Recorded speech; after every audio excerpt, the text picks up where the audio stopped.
enterprise use cases in OpenAI, launching a career in consulting, and why you should not be a consultant. Those are just a few of the topics we're going to cover today in episode number 107 of Transformation Ground Control. This is Transformation Ground Control, your source for all things business, technology, strategy, and change. If you're growing your business, leading change within your organization, or undertaking any sort of operational or technology change initiative, this podcast is for you. This show covers what you need to know about digital transformation, organizational change, operational improvement, and business growth. 5, 4, 3, 2, 1. And now, here's your host, Eric Kimberling.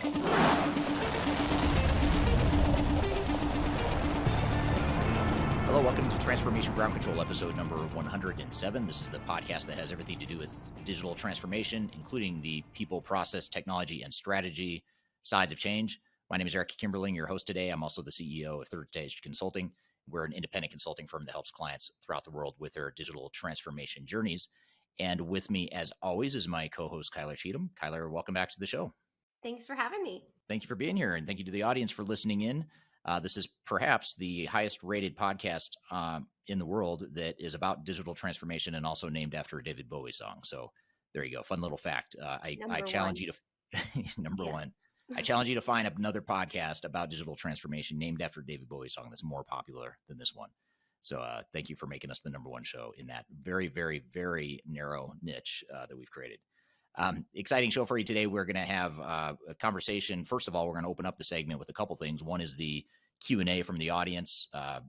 Kyler has her Q&A jar of questions that we've gotten in social media in recent days and weeks.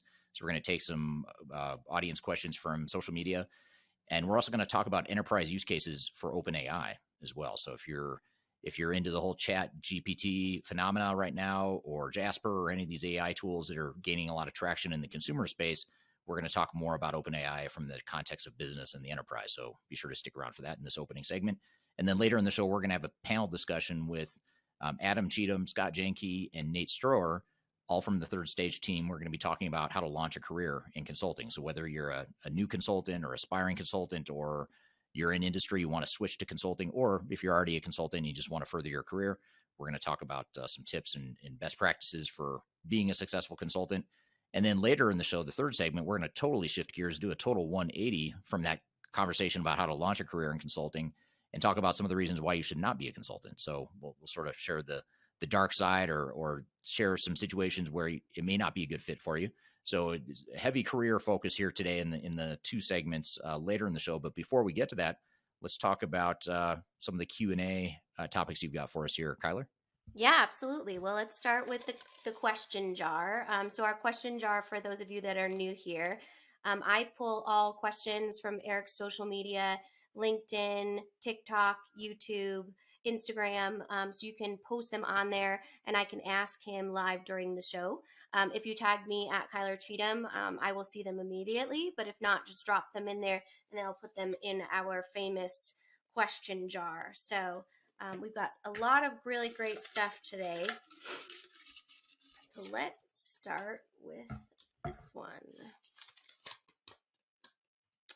All right.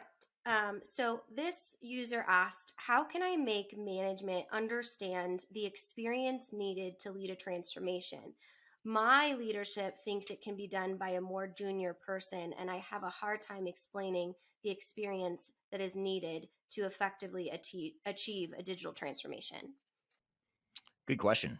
And I think that's a common question that I imagine a lot of people listening are either struggling with that challenge right now, or perhaps they have in the past in their current or past digital transformations. But I think the biggest thing you can do to help educate an executive team to understand what the skills required to be successful as a project manager of a digital transformation would be to really paint a picture of what the change entails. And a lot of times executives are focused on more the technical aspect of the transformation, thinking that it's just like managing any other project. You just make sure you're on schedule, on track, that sort of thing. And that's sort of the science of project management, but there's the art of it too that comes with experience and knowing more qualitatively and subjectively how transformations should look. And just to give you an example, when you think about something like organizational change management, it's one thing to say that we're going to have a change plan and we're going to hit all these milestones and either we finished them or we didn't. Yes or no? Did we finish each of these deliverables on time? That's one thing. The more important thing is to make sure not just did we do A, B, and C, yes or no, but did we do it right? Did we do this the way that reflects our business and is in accordance with best practices for digital transformations in general? And those are things that you're not going to get from a junior PM or someone that doesn't have a lot of experience with digital transformations, which is why a lot of organizations will maybe augment a less experienced project manager that's internal. They'll augment them with someone like us or our team at Third Stage that can help coach and guide that project manager to give them that more qualitative, deep, experience-based knowledge to augment their skill sets, whether it's project management or the knowledge of the business or whatever it may be. And I think that's the key things you need to have. You need to have both, and you need to have a pretty wide variety of skills, and that's a big part of the way I would go about selling it to your executive team.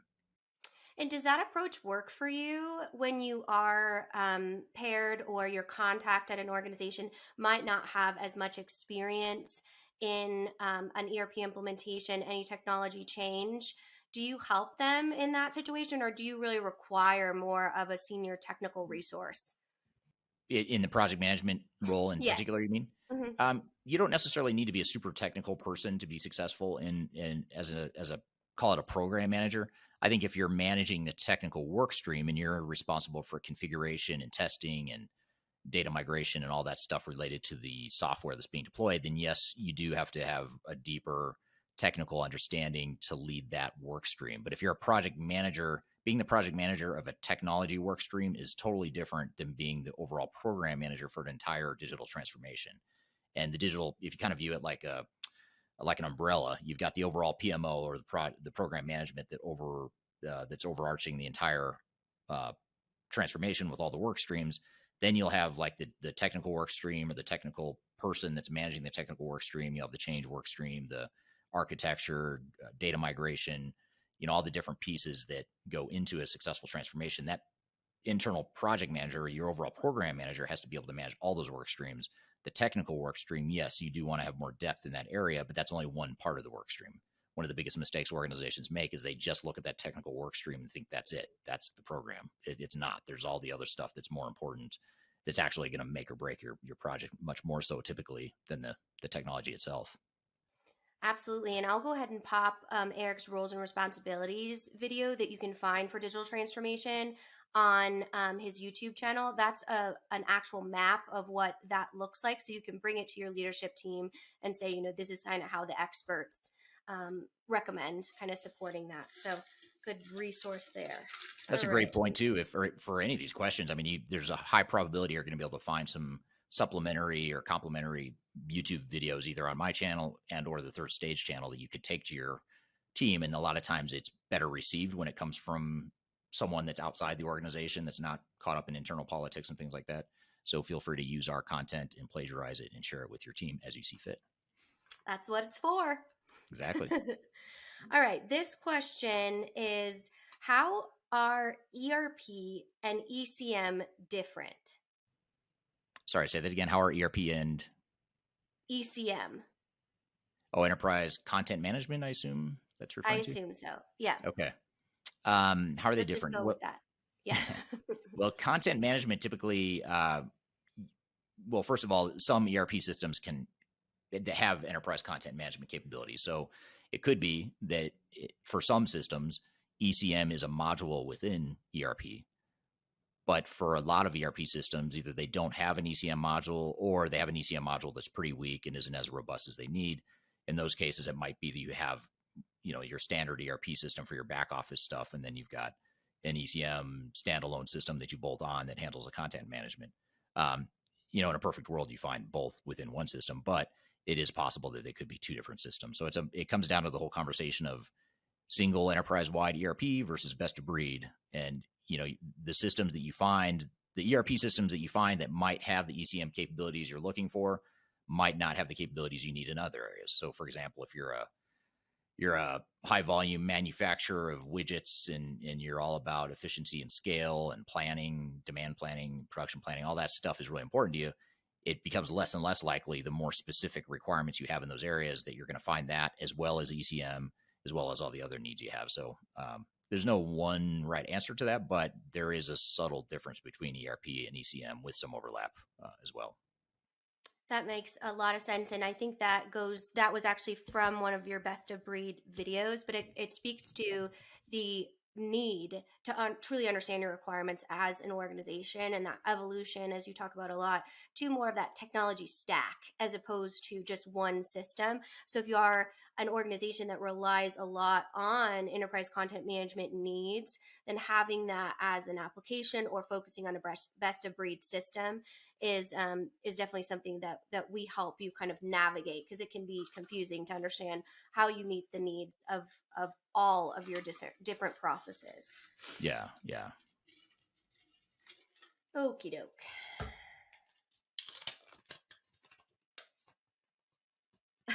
This is a funny one. I think you'll appreciate this one.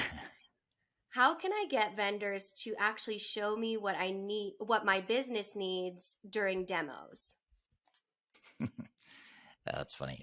It is pretty funny, and that's a common. If it's any consolation, that is a common challenge. Even we see it at times with our own clients when we have done all the things that we need to do to nudge the vendor and sort of drive them and focus them in a way they need to. But probably the most effective way, or ways I should say, is to not just invite them to come in and give you a demo, looking at different modules or process areas in general, but more specifically give them demo scripts that say, this is what we want to see. This is our business. Here's how our process flows end to end. And that's what we want to see. We want to see your software in the context of our business, almost more of a day in the life versus a sales demo. Not all software vendors or sales reps like that or are comfortable with that, because they want to sell their value proposition and where they're different. Whereas you're looking at, well, let me see how it fits my business. I don't, if it doesn't fit my business, I don't care what bells and whistles you have. And obviously there is a fine line there too, because you do want to see, to some degree, you want to see some capabilities that you might not be aware of and you might not have thought of when you define your demo script. So you do want to give them some leeway to be able to show you some of those differentiating factors and things that they think make their solution stronger. But you want to pretty tightly box them in, if you will, in terms of giving them a demo script. And that's one of the biggest things that we do, is make sure that we provide demo scripts, we review it with them in advance, answer questions, we give them all the discovery we have as consultants. So we, along with our clients side by side, will sort of prep the vendors in that way. And the more you can prep them and communicate, you're going to mitigate the risk. You're not going to reduce it to zero and totally eliminate the risk, because you're still going to have people. You're going to have the renegade sales guy or gal that comes in and does what they want to do. And there's been times where with our clients where 2 out of the 3 demos are fine. They stick to the script. They show their software in the context of their business. But then you get to the 3rd demo and the 3rd one just goes totally off the reservation. And in those cases, there's been times where we've actually canceled the demo and said, we've got to regroup. This isn't going well. We're wasting everyone's time. Let's regroup and reschedule a follow-up when we know we can get it right. Or in some cases, we've eliminated that software vendor because it could be a sign that they just can't meet a lot of those requirements and are trying to shift the conversation to where they want it to go. So there's no perfect answer to it. There's a lot of art and science to it, but those are some of the things we've seen work. Absolutely. Those are all great. Alrighty. Let's do one more here. This is actually a great segue, because this is a question about being a consultant. So this user said, I am an SAP consultant. Do you think it makes sense to continue to specialize in one product, or are those days over? Great question. I love that question. I'll give you my answer that I think is completely biased, and it is completely biased. So, I'm coming at it from a 3rd stage consulting centric position, and then I'll give you the other answer. So coming at it from the 3rd stage consulting centric bias position, I would say absolutely. When we hire people, we look for people that have experience with multiple systems. In fact, it's hard for us to integrate someone into our team that only knows one system, because they've only seen one part of the world or one type of technology, and they don't have that broader understanding, especially because so much of the work we do not only spans across multiple technologies because we're technology agnostic and independent. The reasons we do that are partly because we want people to have breadth of experience. A lot of the work we do is digital strategy. So much of our beginning early phase work with our clients in a long-term relationship is starts with a digital strategy, helping them define a roadmap, select software, all that stuff. If you only have one type of technology you've worked with, you're going to come at it from a technology first perspective. And our whole value proposition is that we come at it from a business first perspective, client first perspective. So that's sort of the third stage answer. If I'm if I'm not interested in working at third stage and I'm a consultant that wants to work at a big four consulting firm, then the specialization is probably going to be good. That's what they want. They want you to specialize. They want you to go deep into one area because they're such big machines or such big companies, and everyone has sort of their specialized role. For me personally, is why I didn't like being at the big four, because I didn't like being pinned into a box, kind of a narrow box. But that's what they value at a lot of these big companies. So I think there's a lot to be said for focus and specialization, but I think that's also a part of the problem with digital transformations and the consulting industry in general, is that it's too biased. It's too focused on technology first and not enough on the other stuff, the people, the process, the strategy, and all that. So I know that's a very watered down answer, but I'll sort of, I share with you the third stage perspective, even though that's a minority of where the opportunity is. Majority of the opportunity is the way that the machine was built, where you want to be specialized and focus on one technology. That's just the way it is. I don't like it, but that's the way the industry is. So from a career perspective, that's probably going to help you especially if you want to go work for one of those larger consulting firms. Well, definitely great advice there and lots of ways to go. But if you do have questions about just your consulting journey in general, or are interested in joining the third stage team, we do have our careers page on our website. And you can also email directly, work@thirdstage-consulting.com. Lots of great resources there. And of course, we'll have our consulting panel coming up after we talk about the hot topic that is open AI. So with that, let's talk a little bit about this, because I'm just so curious, Eric. We haven't really chatted about it, but it's been, on the main stage in the at least US based media, and just the overall conversations around ethics and AI. Specifically, they've been focusing on mostly education, although there is many use cases for OpenAI in enterprise organizations. So let's talk about what it is. First, so OpenAI is basically a company in which it has Chat GPT, is the system in which it utilizes. So it's an open content format that reads a specific section of the internet and then is able to produce original content. So you can see why this would be a challenge as far as integrity and ethics in AI, specifically in education. Because if you are a student at a university, you can utilize these different platforms to write 30-page papers that aren't going to be flagged for plagiarism. But they do have an actual space for optimization and overall efficiencies in enterprise, which is why they have raised so much capital. So to give you an example of what these systems can do, is they can tell you a joke as a Valley girl, or they can talk to you in an Australian accent. So it is a lot of different functionalities, but mostly what they can do on the enterprise use case side is create a lot of efficiencies in communication. So for example, if you're thinking about it from a change management perspective and you have a massive communication project to go through in your digital transformation, you're able to utilize this system and it will learn from you and what you're writing, and be able to continuously pop out different access points or answers, call to actions, with utilizing the systems, creating a lot of efficiencies and the ability to create a really solid communication plan for your technology implementation. The other thing that it's able to do is dissect any inefficiencies within operations of the organization. So go in there and kind of mine out any areas in which communication is struggling, or that needs some of that efficiencies in overall dialogue within the organization.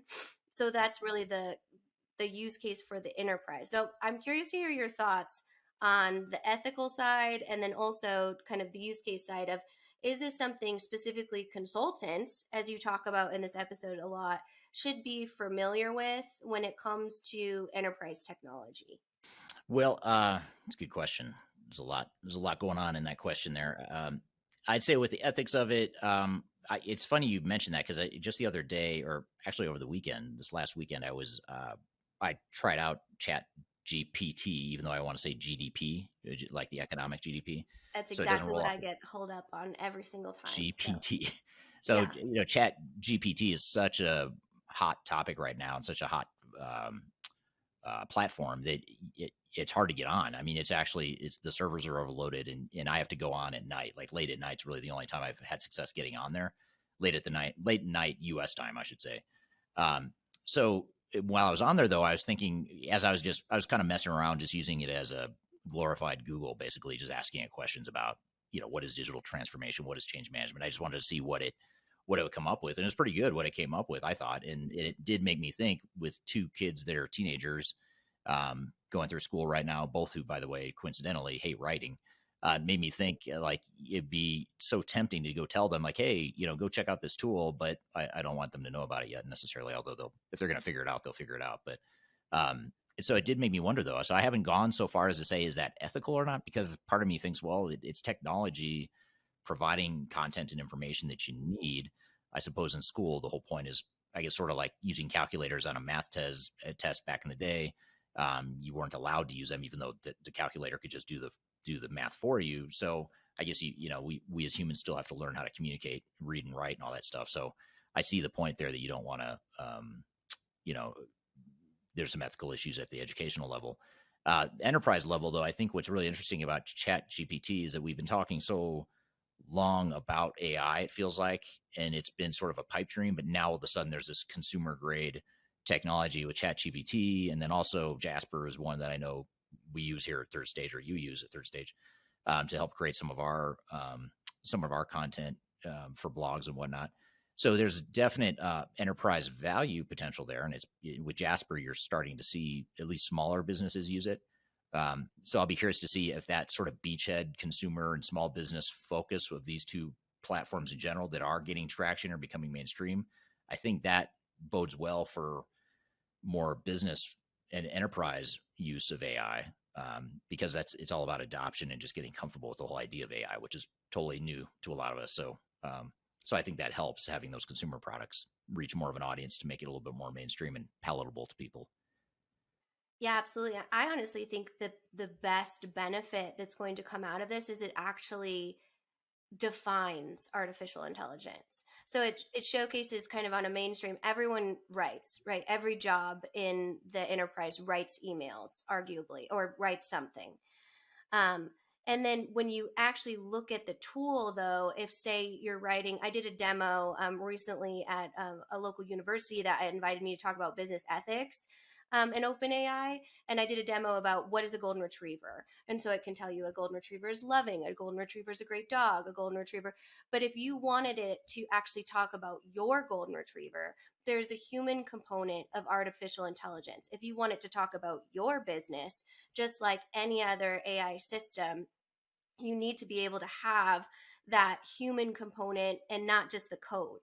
So you really have to rely on the reviews. You have to rely on the ability to consume it, make sure it's on brand, because it's mostly in the marketing world, which is why my team and I leverage and utilize it for optimization uses, specifically for social media and other areas.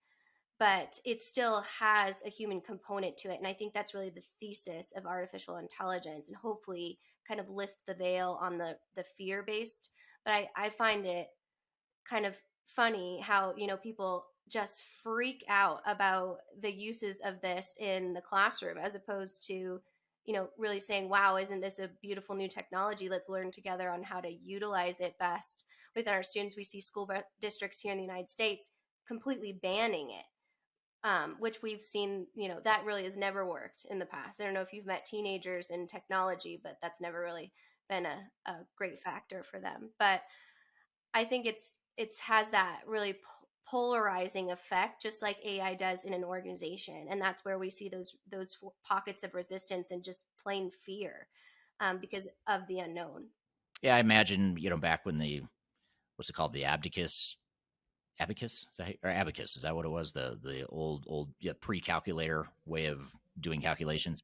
You go from the Abacus, which was even before my time, even though I'm old, I'm not that old. And then you had calculators after that, and then now you can just say, hey Siri or hey Alexa, what's the square root of 144, and it'll do it for you. And so I guess it's always been, technology's always sort of threatened to upend education in some ways. So I suppose it's really no different than that. It just might feel like it's on a bigger scale now, and maybe it is on a bigger scale, the advancements in AI, especially compared to a calculator. But at the time, it's all relative, right? It's a big disruption, and we've through history found ways to work around it. So hopefully, we'll continue to do that.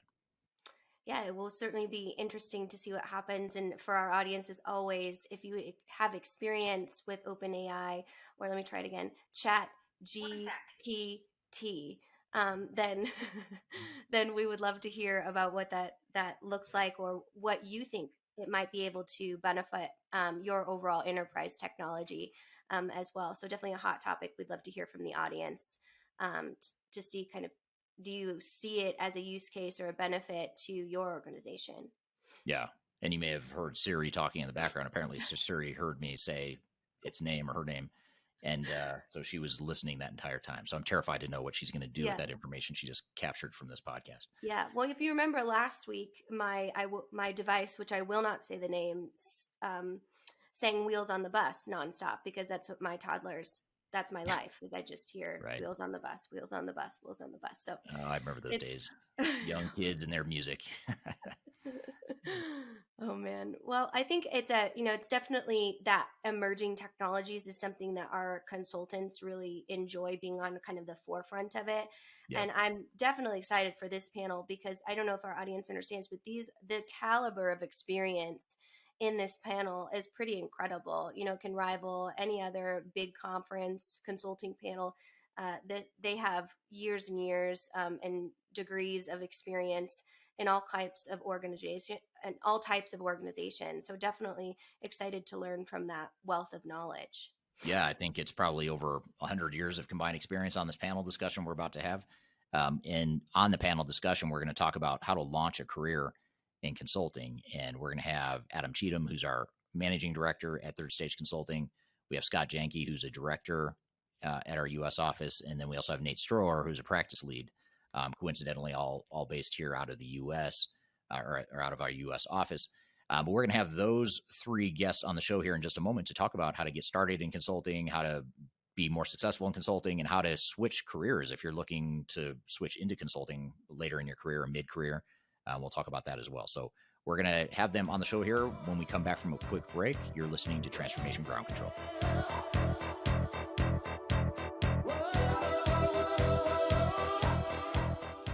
Are you looking to stay ahead of the curve in the ever-changing landscape of digital transformation? Then you need our newly released 2023 Digital Transformation Report.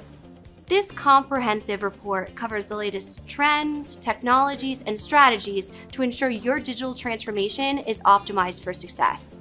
The 2023 Digital Transformation Report is packed full of proven methodologies and insights from experts in the independent digital transformation field. You'll also receive practical insights on how to implement digital transformation strategies within your unique organization. This free report is available for download on our website at thirdstage-consulting.com under our Thought Leadership section.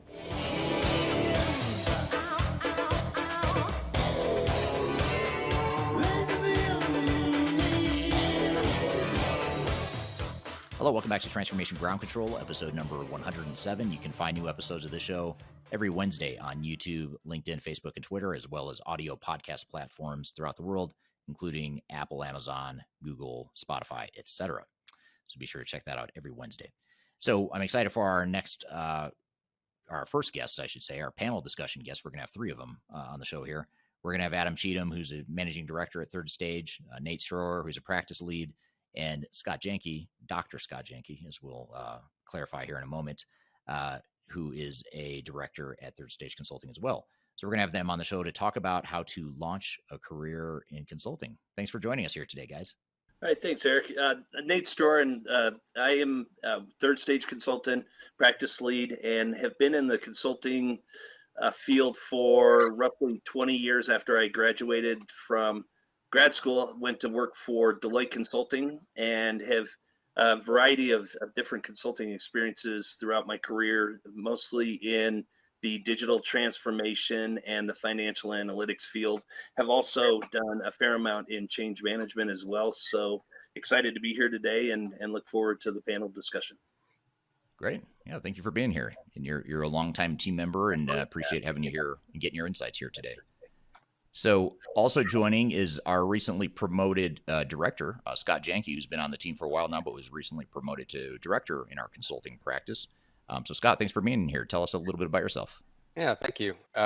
Scott Janke, director here at the third stage. Been consulting in operational roles for a good 25, 30 plus years. And much like Nate described, after I earned my MBA, I too also joined Deloitte, not together, but have spent the last 20 plus years, as I mentioned, in a lot of different roles, a lot of different industries. And we'll talk about some of those experiences on this call. And you're also a former professor and PhD, so I failed to refer to you as Dr. Janke. I should refer to you as Dr. Scott Janke. No worries. And actually, to this topic, I ran a master's program at one of the University of Texas campuses, and you can imagine the amount of questions I had from students asking how to get into consulting. So this is a par for the course for a lot of the work I've done. Yeah, great. Well, it'd be great to get your perspective. And the reason, part of the interesting perspective you can bring too, Scott, is the kind of sort of the transitionary process you went through going from industry into consulting. I think that's a unique perspective that I don't have. So it'd be good to get your perspective in that regard as well. And then last but not least, we have Adam Cheatham, who's our managing director, recently promoted to managing director, who manages most, if not all, of our global consulting practice. And Adam, thanks for being here. Tell us a little bit about yourself. Of course. Well, thanks for having me. I've been in the consulting space for probably about 10 years now, depending on how you look at it. More than that with Eric, for sure. So we got a great background. Comes from an international perspective. I got a degree from the University of Virginia in foreign affairs, and then realized I didn't want to go to live in the DC area anymore after I'd been out of it for long enough. So decided to continue my education into an international business perspective. And just found that my skill set and my drive towards learning how business functions and helping with different types of businesses really is what inspired me to become more of a consultant rather than any particular operational role. My view of business has always been from a global and holistic perspective, not just in singular functional areas. And that's really where my interest in consulting comes from and my background in it. So glad to be here today. Looking forward to seeing some of the comments in the chat. I love to see that we've got people from all over the world. That's always fun to see on these chats. We've got some folks in Europe, some folks in Africa, some folks in the States. I don't think I saw anybody from the APAC region yet, but we'll see what happens throughout the day. But looking forward to really seeing what we come up with here. Yeah. There's a great audience here. To your point, Adam, just a few examples: Cardiff, Kenya, UK, Denver, Colorado, in the U.S., Hereford, UK, Brussels, Belgium, Sweden, Kuwait, Cork, Ireland, Tampa, Florida, in the U.S., Ohio, in the U.S., Brussels, Belgium, just to name a few. So thanks for being here from all over the world today. And I'm sure there's someone from Asia Pacific that's up really late watching the stream, really late their time. But if you are, I'd love to hear from you. If you're up late at night in Asia Pacific, would love to hear from you as well. So we'll get to audience questions here in a moment. So please start dropping those in the chat as you think of stuff. If there's anything you want to talk about, any topics related to careers in consulting, what it's like to be a consultant, what we like about it, what we don't like, the good, the bad, the ugly, any of that stuff you want to talk about, drop it in the chat. And we'll get to those questions here in a few moments. But first, just to get us started, while we're waiting for the audience to chime in with questions, I guess I wanted to start with you, Nate, and ask you the question of just a real basic question of why did you choose a career in consulting? What is it that appealed to you when you chose this career? I think the thing that most appealed to me and 20 years ago and still today is the ability to work with the various different individuals, different organizations, different industries, and different size of firms as well. We here at Third Stage and throughout my career, I've been lucky enough to work with some Fortune 50 companies, have also worked with some really good startup companies here over the last few years where we have 5 to 10 employees and we're just helping them along their paths. So I think for me, first and foremost, it's the variety of people, industries, and size of the clients. Yeah, that's great. How about you, Scott or Adam? What are some of the reasons why you guys why did you guys choose the career? Much the same, but I'll be even more selfish. Is I love to eat and travel, and so consulting offers you a lot of variety, and that's kind of what drove me to continue being in consulting. I have left a couple of times and taken on a senior level operational role, but I just missed the opportunity to be challenged, and that's the flexibility of all the clients you get to work with is pretty exciting. Yeah. Yeah, I might come back to that point about industry versus consulting and get some of your perspectives on the differences there, especially for those listening in that maybe are in industry or they've got another profession that they're in, but they're thinking about or interested in moving to the consulting space. Yeah. And then Adam, last but not least, what are your thoughts? Why did you choose consulting? Yeah, so like Scott said, the variety of it is a key part of it. I'm somebody that, like, if you put me in a repetitive role, I will just suffer and not be happy at all. I need that type of stimulation. And I was actually working at large telecommunications company in the Denver area when I got a call from a consulting firm run by Kimberling, and it said, "We have a new client in New Zealand. Would you like to go?" And I said, "Well, let me think real hard about that." We need you there Monday. Exactly. So that was kind of a lead in that I needed to get into the industry, and really haven't looked. Well, I have looked back once. I did go back to the a more operational role for a little while, and just really missed the consulting side of things. It can be quite exhilarating. There's a lot of work to do, of course, but the mental stimulation and the challenges that come along with it are just, you can't beat them, and you get a lot of exposure to so many different types of people. The travel can be great, and the food is always a good thing. You get to try things in different places. So that's really kind of how I got into it, and came into it, left, and got bored, and came back. And I just am so glad to be here. And I made the decision to go back to consulting because it's really been a key component of my life. That's for sure. Yeah, that's interesting to hear that perspective of kind of going back to industry and then realizing how much you miss it, because I've never done anything but consulting, and I always wonder what would I do if I wasn't doing consulting, and I have no idea what I would do. And I can't imagine You'd be another so career. bored. I know I'd be really bored. I'd be a terrible employee. I probably wouldn't be happy. So I'm sure there's something out there I might like besides consulting, but there is a lot to like about consulting that I can't imagine doing much else. What is it? And you started to get into this, Adam, but maybe we'll start with you on this next question. But what is it you like most about consulting? You mentioned the travel and the variety, diverse experience. You're not bored. What are some of the other things you like most about being in consulting? Oh yeah, just you're always learning something new. I've been doing, like I said, I've been doing this for more than 10 years, and I'm still learning new things today, and things that you would never believe happen. Like it never occurred to me that not everybody runs either a 52-week or a 12-month calendar year. But in some industries, it's different. They run it differently, and I'm still learning to understand that financial aspect of it, and the key components of how you run a calendar year that isn't, June 1st through May 31st or whatever it may be.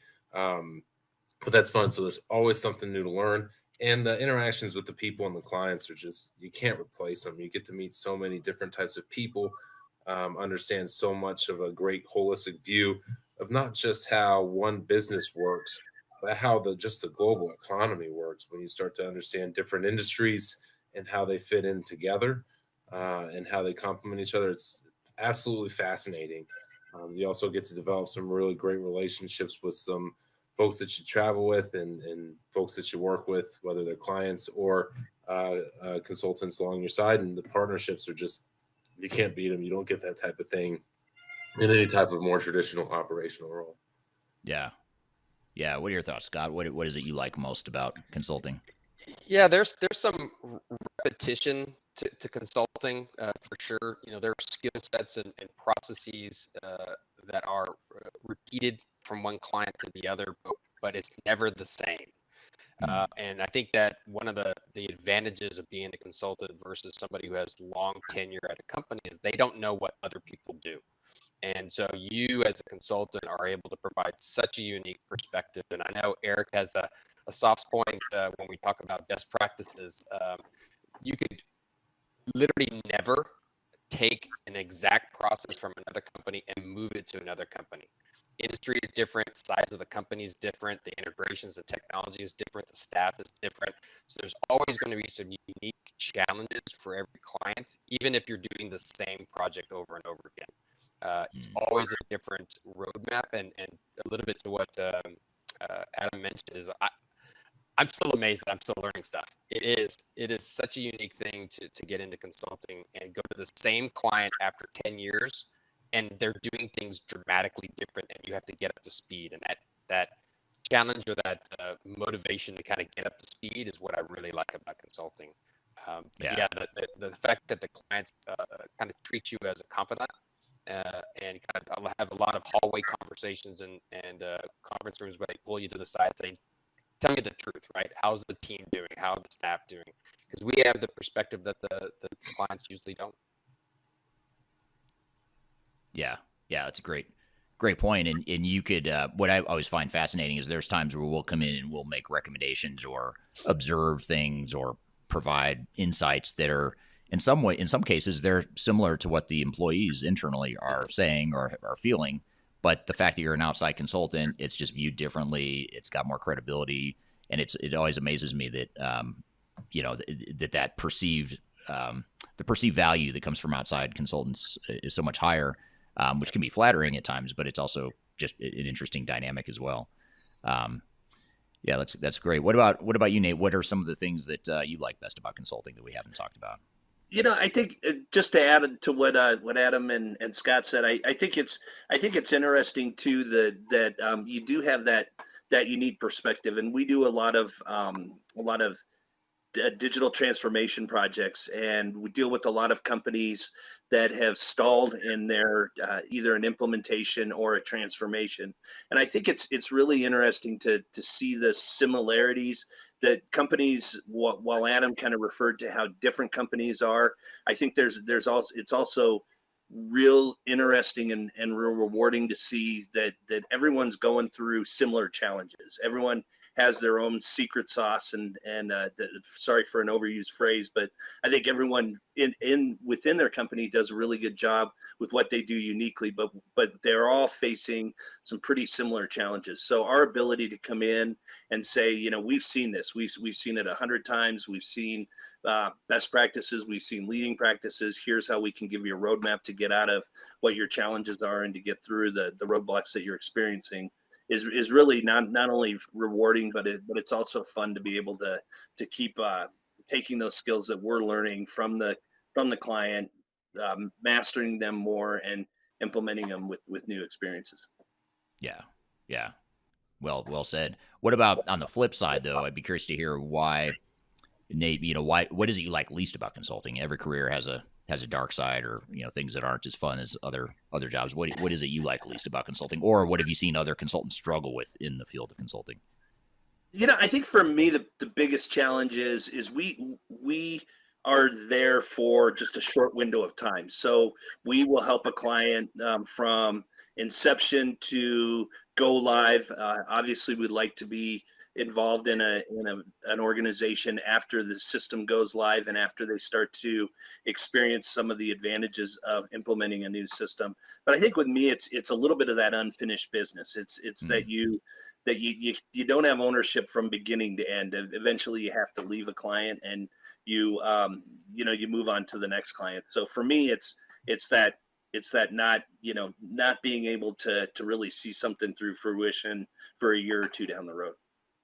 Yeah, that's a great point. You build all these relationships and you become close to a client, and then you're gone, because you've completed whatever the project is, and that can be it's rewarding in some ways because you get to meet so many different people and so many different clients. But on the flip side, you have to move on and you don't own it, longer term, which is a good point. How about you, Scott? What is it you like? What are some of the things you like least about it so far? Yeah, it's kind of the literally the opposite of why I like it. If you want not stability, that's a wrong word to use, but if you want consistency and going to the same place every day, working from that location, uh, consulting may be a challenge for you. There's always a struggle with consulting from a work-life balance.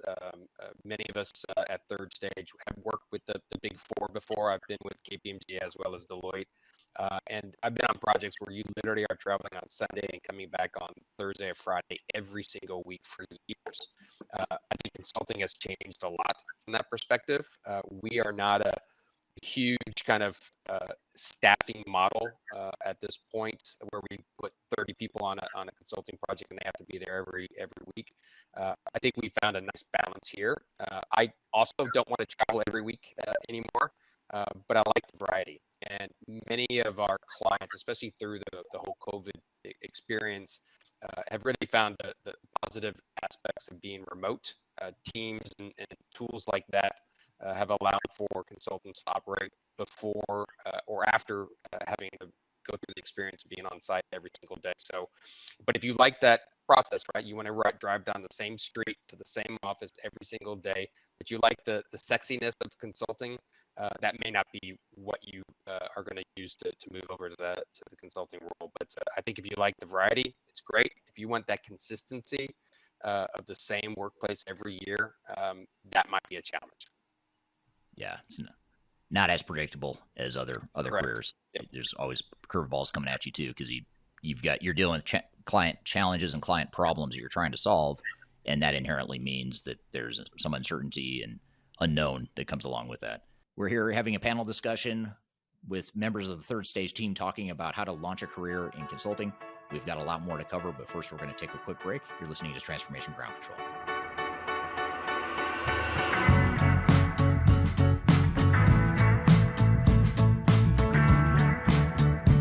If you are aiming for transformation success, turn to Third Stage Consulting Group. Third Stage's independent and technology agnostic consulting team helps clients define their digital strategies, define their roadmaps, and manage their transformations. With offices in the US, Europe, and Australia, our team helps the world's most forward-thinking organizations through their transformation pitfalls and risks. If you are embarking on a digital transformation or business change initiative, contact Third Stage Consulting to see how we can help you reach the third stage of transformation success. Learn more about us and download independent reports, videos, and other best practices at thirdstageconsulting.com.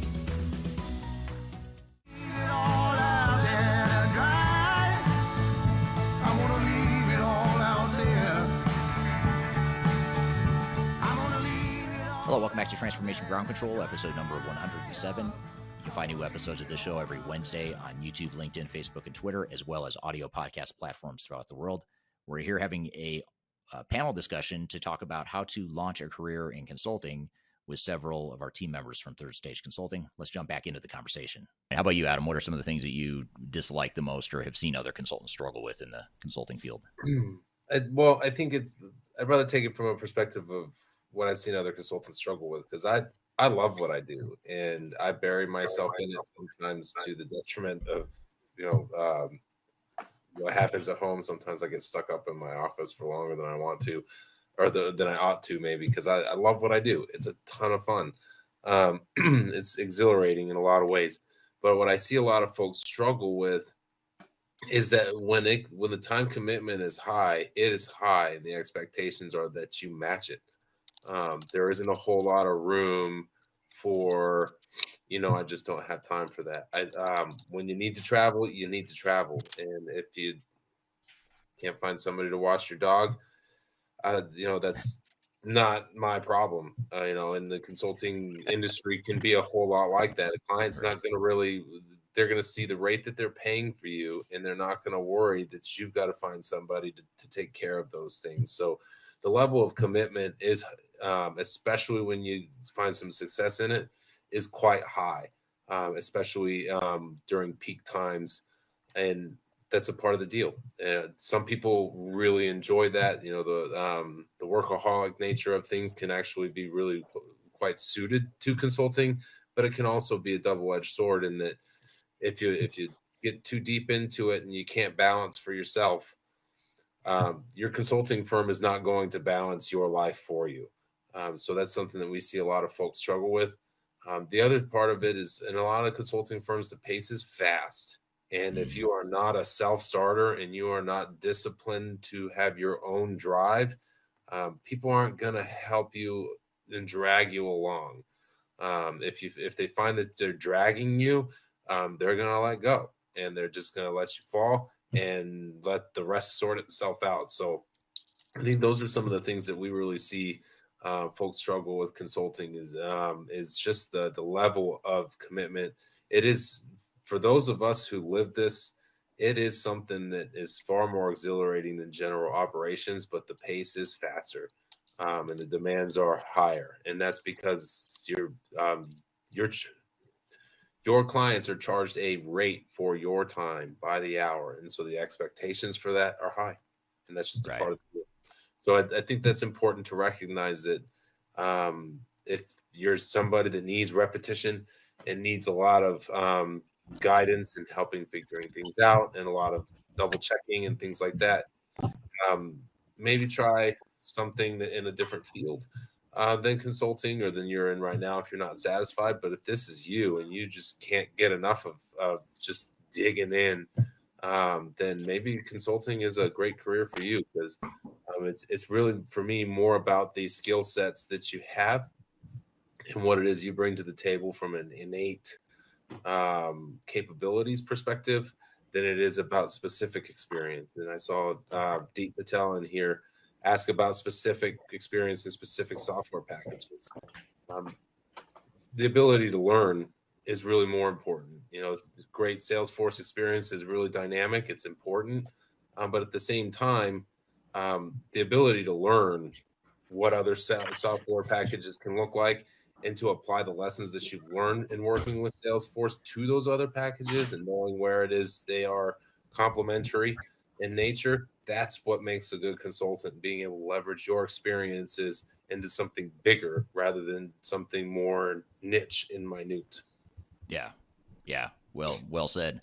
And I think, one of the thing that I'd be curious to get your guys' feedback on, one of the thing I've seen other consultants struggle with, and I struggle with this at times too, is the idea or the fact that a lot of times clients are under a lot of pressure. They're hiring you as a consultant because there's something going on in their organization that they can't solve themselves. It's either a big change initiative or some sort of problem you're trying to solve.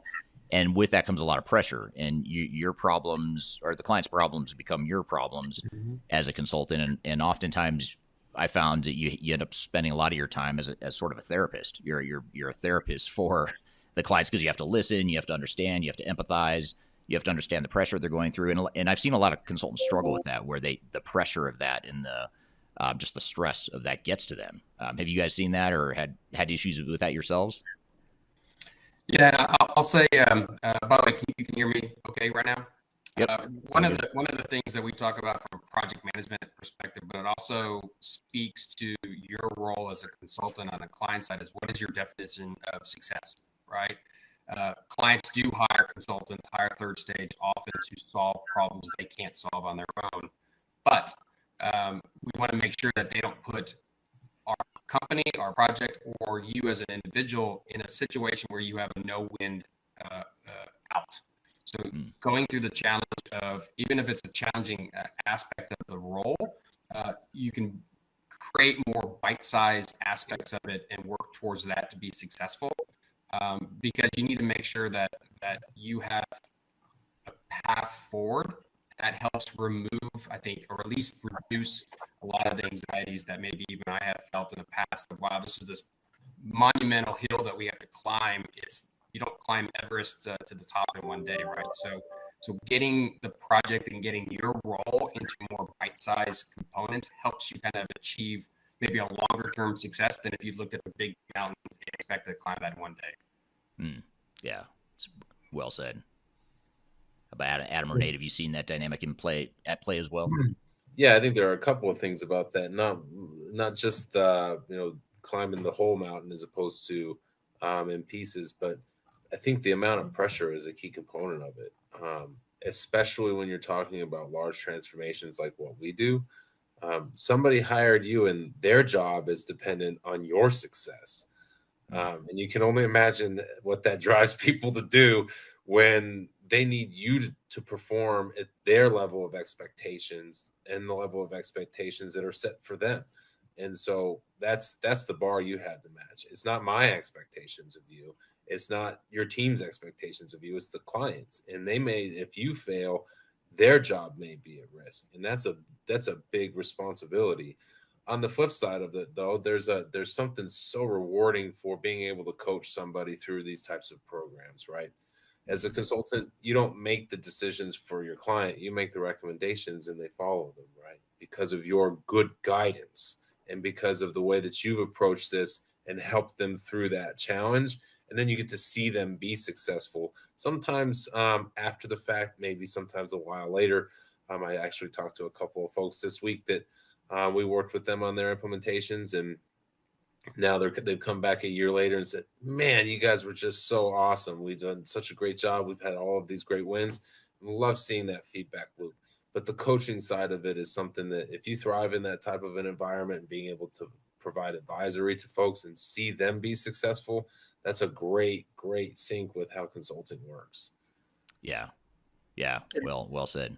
Agree with And that. I think to add on one thing to that is when you think about you mentioned therapists, that you play somewhat of a therapist role, but I think true to form with the therapist is their job is not, and our job as consultants a lot of times is to let the client talk through their problems and explore solutions and to validate or invalidate their solutions. So letting a client who knows likely what the answer is to their problem use you as a sounding board and really challenge them to consider other paths or to consider going deeper into the path that they're on, and really just talking through things with them and telling them here's what we've seen at other clients that's worked, here's what they've had challenges with, and really letting them come up with the solution on their own.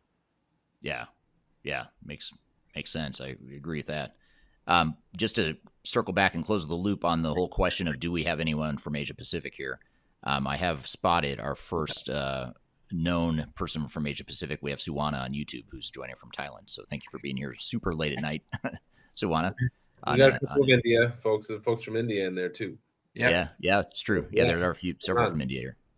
In fact, here's a comment from Sarika from India. And Sarika says, I'm being a consultant for the last 15 years, especially in ERP, payroll, CLM, and S2P. I love doing it. So at least Sarika listening in is a consultant and confirms that it's a great career, at least for that person's needs and wants. We talked about the question about how important it is to have experience with multiple systems, types of technology before you get into tech consulting. I guess maybe just to build on that question a little bit, even though we answered that question already, it sort of triggered another thought, which is how do you, a lot of times I get questions on social media from people that ask, what system should I focus on? If I'm going to pick, I know I want to go into tech consulting. Should I pick Salesforce? Should I pick SAP or Workday or Oracle or Microsoft? Do you guys have recommendations on that? I know it's a little bit hard for us to answer that question, I admit, because we're independent and technology agnostic, and we as a company deal with multiple technologies, but that's pretty rare. Most consulting firms focus on one type of technology. So what are your guys' thoughts of that? What advice would you give to someone who asked that question? I think you can, I'll jump in, and I think there's two different paths, and I think we deal a lot with very technical resources. So we deal with people that will come in and they're going to be the Salesforce expert. They're going to help you set up the system, configure the system, know how to set up the security and the roles and all those really technical side. And then we've got people, and I think it's Scott and Adam and I probably fall in more into that field where you're comfortable with technology. And I don't want to say that all technology is the same. Obviously it's not, but I think it's in consulting, it's getting that rhythm and getting that familiarity and getting that comfort level with technology and coming in and learning enough about the technology that you're able to add value to your clients, but not being so deep that you pigeonhole yourself into one specific technology. So it's a little bit of that, becoming familiar with the unknown. And it's also, like I said, you can choose a role that lets you get really deep into one product, but then you really are deep into that one product. Yeah. Yeah, going back to kind of my previous role as faculty, a lot of students would ask me that, right? Where do I go from here if I want to get into consulting? And really, the ask from me is to really focus on what you think are your inherent skill sets that you've developed in school, what you've developed in work, and also what your industry focus is, because that would then drive what tools that you might want to get into. I will say it really kind of depends on whether you're 23 or you're 42, because how you get into consulting, if you're not already in it now, is through networking, it's through what you know or what you can do. I can't tell you how many times clients may or may not have known I've never worked in industry, but you're good in running a project. You're good in motivating folks who know the deep technical aspect that Nathan mentioned. But the project was successful. So it's more about, do you want to be a developer? Do you want to be somebody who builds integrations? Or do you want to work in a space where Salesforce, SAP, Oracle, Infor, Epicor exist? And the knowledge of the tools will come. I will tell you that I don't think any of us on this call could program an application. If we did, it's such a dated software language that it's probably not applicable anymore. But I would say that being able to speak the lingo and understand what the lingo is, and being very clear about what you feel comfortable within your wheelhouse versus the stretch that we'll talk about maybe before we close out, is really more important than do I focus on one application or not. It's just a function of, you can always go to work for a software company themselves if that's the space you want to work in.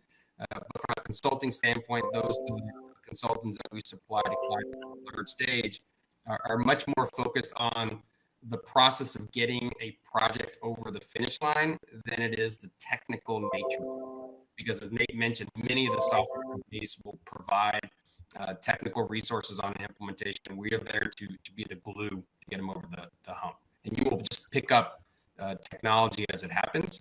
I just don't think that I can answer your question straightforward, Eric, on which technology to focus on. Well, a lot of it depends too on the type of consulting firm you want to work for. Sure. If you want to work for one of the really big system integrators, you pretty much have to specialize. I mean, you have to not only pick a software, but you also have to pick a module typically within that software to specialize in. And oftentimes you're picking an industry as well. And so it becomes a little bit more specialized, I'd say, for some of those larger firms.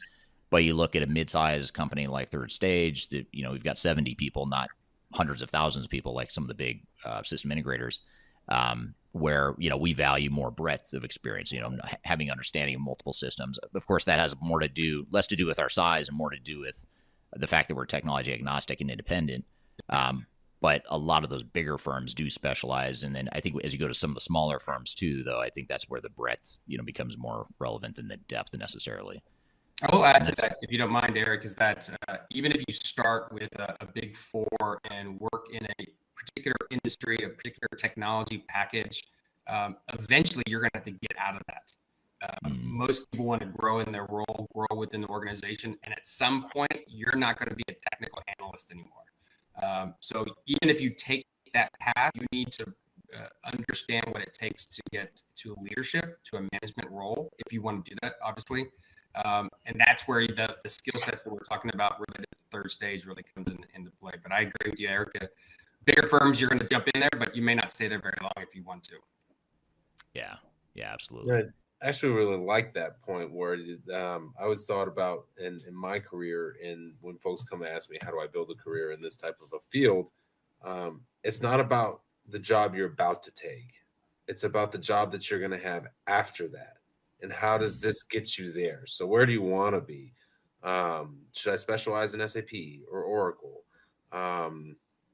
Where do you want to go? Where do you want to be? There are some answers that drive different different paths in that? Should I specialize in CRM or HCM, sales technology versus human resources technology? Where do you want to be? Do you want to work with companies to expand their sales platforms? Then think about CRM. Do you have more of a human resources and recruiting type of fit to your skill set, and that's what drives you? Then look at HCM, right? So your career path can't really be ignored in the one step. It's the steps that happen after, and that's really what's for me the key to it, and developing skill sets that help you drive there, so that you can create this more holistic career with where it is you'd like to head. Right. Yeah. Well said. We've got some other feedback from team members here, audience members, I should say. I don't see the individual names, so I apologize for that. But someone on LinkedIn says in solution architect and solution designer, for mostly involved in telco, FSM, WFM. It's a lot of acronyms there.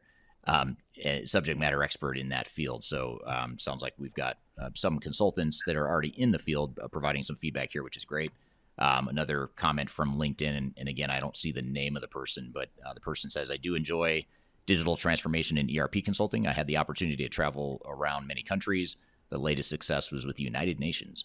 January 2023 went live with Oracle Cloud. So that's sounds like a big, massive, cool project. So that's pretty cool. And again, I apologize, I don't know your name, whoever that is. So I'll have to go to LinkedIn after this and watch the restream to see who that is. We're here having a panel discussion with members of the third stage team talking about how to launch a career in consulting. We've got a lot more to cover, but first we're going to take a quick break. You're listening to Transformation Ground Control.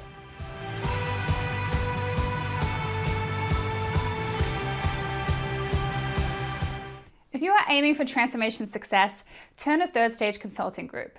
Third Stage's independent and technology agnostic consulting team helps clients define their digital strategies, define their roadmaps, and manage their transformations.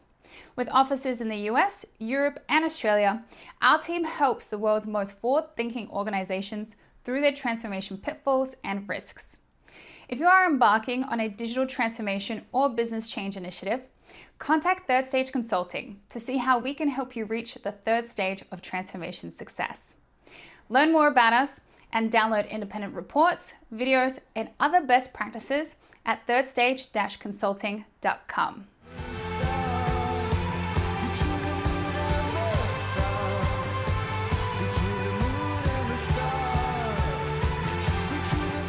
Hello, welcome back to Transformation Ground Control, episode number 107. You can find new episodes of this show every Wednesday on YouTube, LinkedIn, Facebook, and Twitter, as well as audio podcast platforms throughout the world.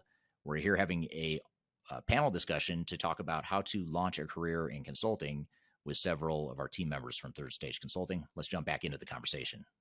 Here's a question, though, from an audience member on YouTube.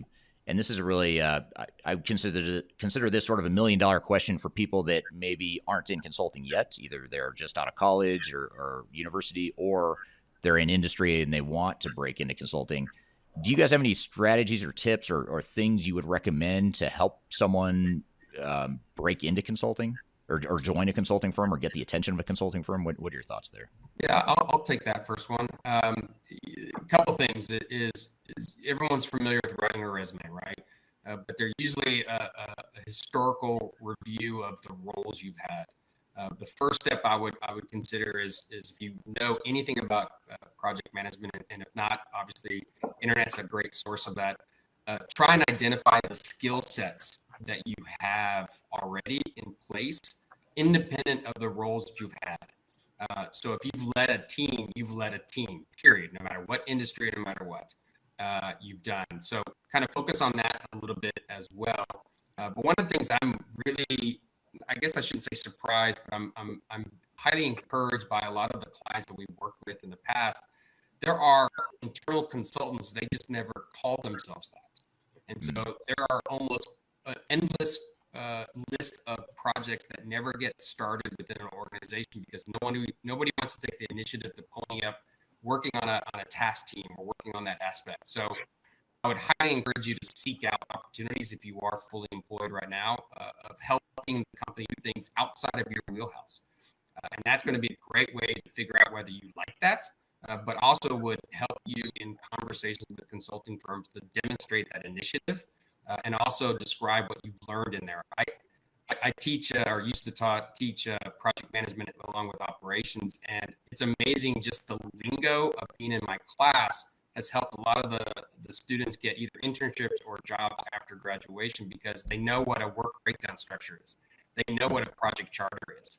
And so getting your hands wet internally within your own organization is probably a great way to figure out if you like it first, and second, whether you can parlay that into a job in consulting if you want to leave. Yeah, great points. I think that what I've seen with people that I've coached or mentored on how to get into consulting is that most people that I talk to have more relevant experience than they realize. Yeah. You know, they come to me with the problem of, well, I've never done consulting. How can I possibly be a consultant? And at the same time, you start to ask the questions, well, tell me about your background. What have you done? And they start talking about, I was a supply chain manager, or I did business process improvement, or I helped design business processes for my internal company. Well, those are super relevant. Or project management. I was a project manager for this project. Wasn't ERP, wasn't digital transformation, but you were a project manager. So focus on the project manager part of it versus what you haven't done. Exactly. And I think there's a lot of that. Even someone out of college, it's a little bit harder if you're just coming out of university. But if you're coming out of your university, first of all, if you're in university, I would highly suggest you get an internship or something that gives you some sort of relevant experience, because that will be a game changer for you in terms of getting the attention of recruiters. But beyond that, you also look to the things you learn in school. If you can, to your point, Scott, if you can talk the lingo, what's important, you can at least speak the language of consulting, then that's going to have a huge impact on getting the attention of people as well. I want to throw in something else that's kind of an interesting take on it. That it's not it's a service-oriented industry, right? This consulting is professional services. That's what we do. And right. Being service-oriented is a key component of, at least an indicator of success, I think, within the consulting industry on the whole. My background before consulting starts with fine dining and food service, understanding somebody's needs and then helping them address them. Now, from a consulting perspective, that's a whole lot more complex than steak or chicken, right. But still, your role is to meet somebody where they are and understand what it is they need. If you combine that with a general and holistic approach to understanding how business functions, and you're in a pretty good spot to leverage some skill sets that are important in consulting. Now you throw in some more industry-specific knowledge, some skill sets like program management, business analysis, business liaison, those types of things, networking, and you've got a skill set that could work in this space. That's important as far as I'm concerned, more especially at the starting rate, at the starting line, than the 40 years of experience in this industry. Yeah, now you're a subject matter expert that has a very specified role, but from a breadth perspective, I can take those skill sets and I can apply those and I can help you learn the depth. They're just, everybody's heard the hard work will trump talent every time, but talent's not unimportant. Talent is a set of skills that you have that are innate to you, that you've built over time. That's, if you're just starting to get into consulting, find the right firm, like a Third Stage or somebody else that can help you hone those skills and apply them, teach you how to do that, then you're in a real great spot to start working into the industry long term. And you have to define what are the skills, like what are the important skills of being a consultant. And you've got the hard skills and the soft skills. The hard skills are a bit easier to get or to learn, as far as learning a certain technology or a certain industry or business process, whatever the case may be. But it's the soft skills that I found are really hard to find. And so if you're, you mentioned your food service experience, Adam, and I, when I was 15 years old, I started working mainly so I could buy a car because my parents didn't have the money to buy me one. So I knew I had to work to buy a car when I turned 16. So when I was 15, I started working in food service as well, customer service based jobs. And I did that all through high school. And I swear that those 3 years of doing that sort of work, I think that's more important in the skills that I gained during that time than some of the stuff I learned in college. And the reason was because I dealt with really difficult customers. I had to listen. I had to be patient. I had to understand. And that's the communication, the way you respond to those stressors and that sort of thing. That to me is really important and underrated in consulting. And I've seen a lot of consultants that are brilliant consultants on, in terms of the hard skills, but they didn't have those soft skills and they fail as consultants, or they're just not effective because they can't do both. And you have to be able to do both. You have to have the hard skills and the soft skills. So I always look at, I actually, when I look at resumes, if I see someone that has a food service or some sort of customer service based background, that's super appealing to me, because I think, okay, I can't teach you how to deal with stress or how to deal with difficult clients. I can't teach you that. I can teach you the other stuff. I can teach you the technology and the business process and the hard stuff, but I can't teach you how to deal with a really difficult client, or at least I can't do it within a reasonable amount of time.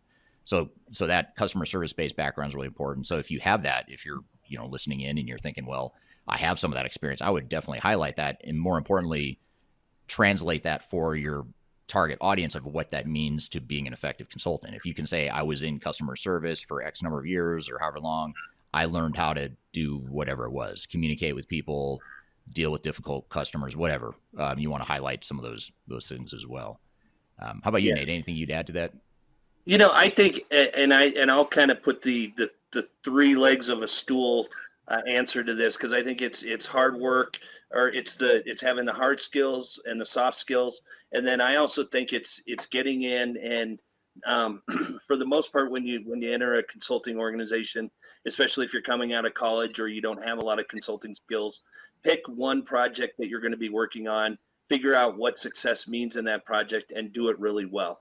I read the other day, as an analogy, I read about one of the newly hired NFL coaches here started as a receiver coach, and he talked about how it was just a really small, kind of insignificant job, but he did it really well, and he learned how it interacted with all the rest of the team, both on an offense and a defense side, and really started to learn the whole organization from that one position. So I would say, get the soft skills, learn the soft skills, learn the hard skills, but also with whatever you start out with, do it really well, lock in, whether it's being on a project and your learning requirements, do it the best that you can, and really figure out where that fits in to the whole scheme of the overall project and how it's going to benefit the organization as well. Yeah, really well put.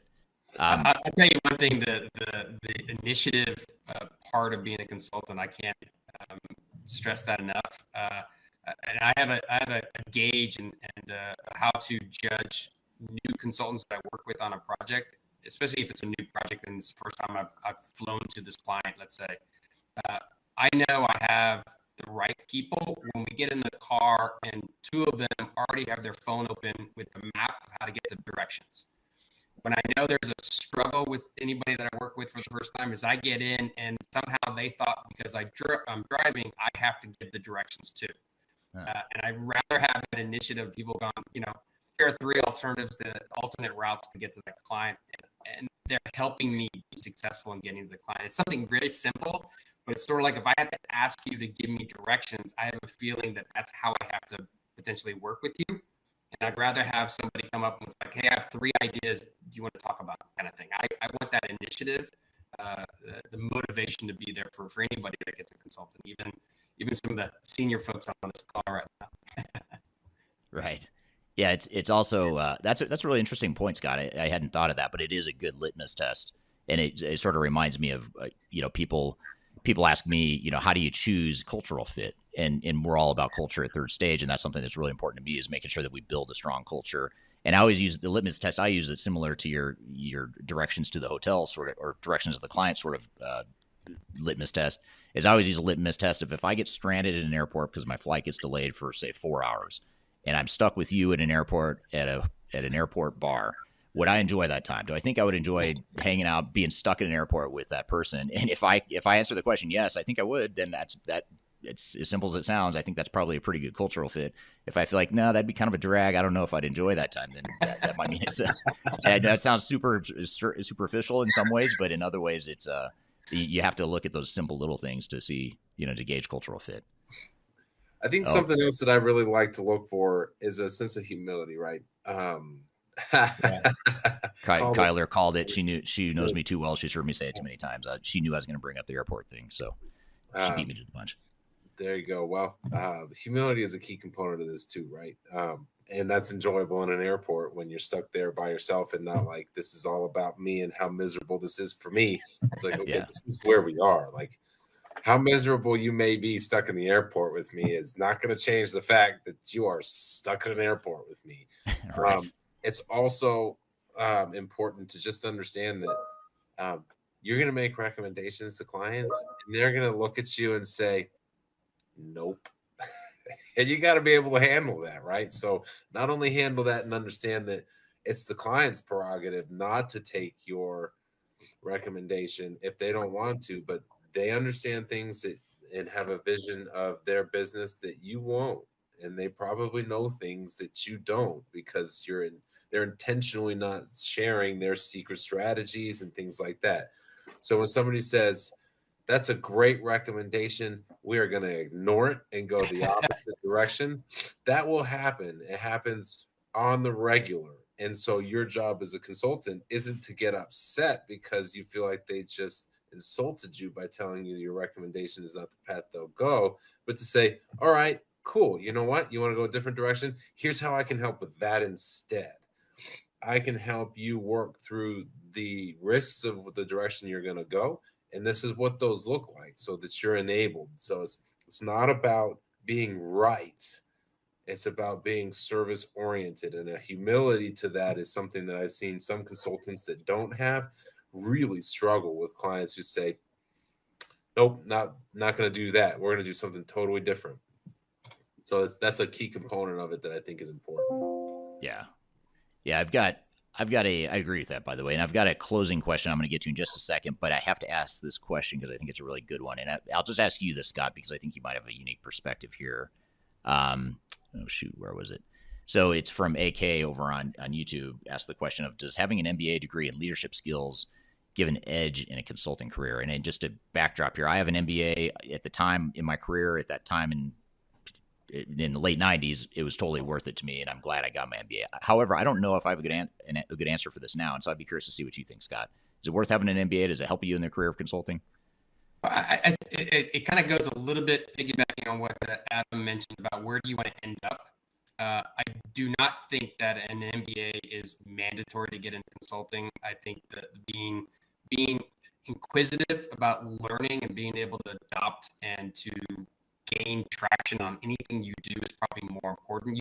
If you're smart, if you can absorb experiences, you could start in consulting much sooner than somebody who is going to work in industry for 2, 3, 4 years, go get an MBA and expect to go work at Booz or work at some of the elite schools, elite consulting firms. So, but those are rare and far between, right? It's much better to have practical experience and a history of proving that you can overcome obstacles and that you've grown in your role. So, in another way of saying that, if you have 27 years of working in the same role, same department, that's more like 2 or 3 years times 10, right? You're not really growing and developing. So if you can prove that as attraction in your current job, I think that's going to be much more beneficial. One nice thing that's going on in the market, at least in the United States, is a very tight labor pool. So if you can demonstrate that you can adapt and get thrown into a situation and be successful, that's probably more important than having a pedigree where the MBA used to be a requirement. I think all of us have a graduate degree, I think. And I would say that that's great if you want to transition. So if you're in an industry or you're a construction worker and you want to go work in consulting, getting an MBA is probably a good track to go because that gives you the baseline to get into it. But I think if you're just smart and experienced and show that you've been in situations to learn and grow, I think that's probably more valuable now than an MBA. Yeah, I do want to point something out though. How many MBAs on the call right now? 4 of them. So all 4 of us have MBAs. So to qualify that, I think that this is a correlation rather than a causation type of thing, right? The type of folks who go and get an MBA they're inquisitive by nature. They are seeking knowledge, which is a great skill set to have for a consultant and highly correlated towards success. So an MBA doesn't mean that you're on a consultant track, and you don't have to have an MBA to be on a consultant track, but they are correlated in nature because they share some of the same types of skill sets and inquisitive natures that drive both industries. So I think that's important to note. But at the same time, it's background comes in many different forms. Diversity of background is a key component to a large consulting firm, and something that we look for at Third Stage as well. So it's not like we say, all right, that person is an MBA, they get a job. It's can they add value with the diversity of their background that they bring to the table? Let me qualify, because I'm not disagreeing with you, Adam. It's that education is important. The degree is less. Education is very important. I have many degrees and many certifications, so I'm not speaking from a platform of just wing it and just get job experience. It's education, learn, and use that correctly. I know I've had technical folks that I've worked with that have 15 different acronyms after their name. They couldn't talk in a meeting. They couldn't lead somebody at all, right? So education or degrees just for the sake of it, maybe not. But if you parlay that into what you know, who you are, you can probably be successful in a lot of different avenues. Yep, agreed. And there's a lot of ways to get the skills you need too. Beyond an MBA, you've got PMP certifications or ProSci certification if you're interested in change management. There's Lean Six Sigma certification. There's a lot of lower hanging fruit, I guess you could say. If you're willing to invest some time and money, maybe not 2 years for an MBA and however much money it costs to get an MBA nowadays. There's other options as well. So there's a lot of different ways to develop the skills you need. And I think the key is to recognize and be creative about how you develop those skills and how you sell those skills to your potential consulting employer. So really good stuff. I really appreciate your guys' time. Time flies by when you're talking about something fun like this, but we are up against our top of the hour here. So we'll wrap it up. But I want to thank you guys for your unique perspectives. And for those of you listening on the audience, if you are interested in careers at Third Stage Consulting, we are growing very aggressively, very quickly, and we are constantly growing our team. We'd love to hear from you. You can email you could ping any of the four of us on LinkedIn. So if you find us on LinkedIn, you can ping any of the four of us that are here on the panel, or you can email work@thirdstage-consulting.com. All right. Thanks, guys. Thanks for being here. That was a great conversation. Time flies when you're having fun, and we definitely could have spent a lot more time on that topic. In fact, we are going to spend a little bit more time on that topic. Just Kyler and I, we're going to take a quick break, and we're going to come back and dive into some of those threads a little bit more and cover a couple other things here. But first, we're going to take a quick break. You're listening to Transformation Ground Control. Give me the sense to wonder. If you are involved in any sort of digital transformation or business change initiative, you will want to download the 2021 Digital Transformation Report. With its comprehensive overview of business and technology trends and best practices, this report is a must-have guide for any transformation project or executive team. Download this free report by visiting Third Stage Consulting at thirdstage-consulting.com. You can also visit our website to learn more about us or download independent reports, videos, and other best practices. Again, visit thirdstage-consulting.com today to learn how to take your transformation to the third stage of success.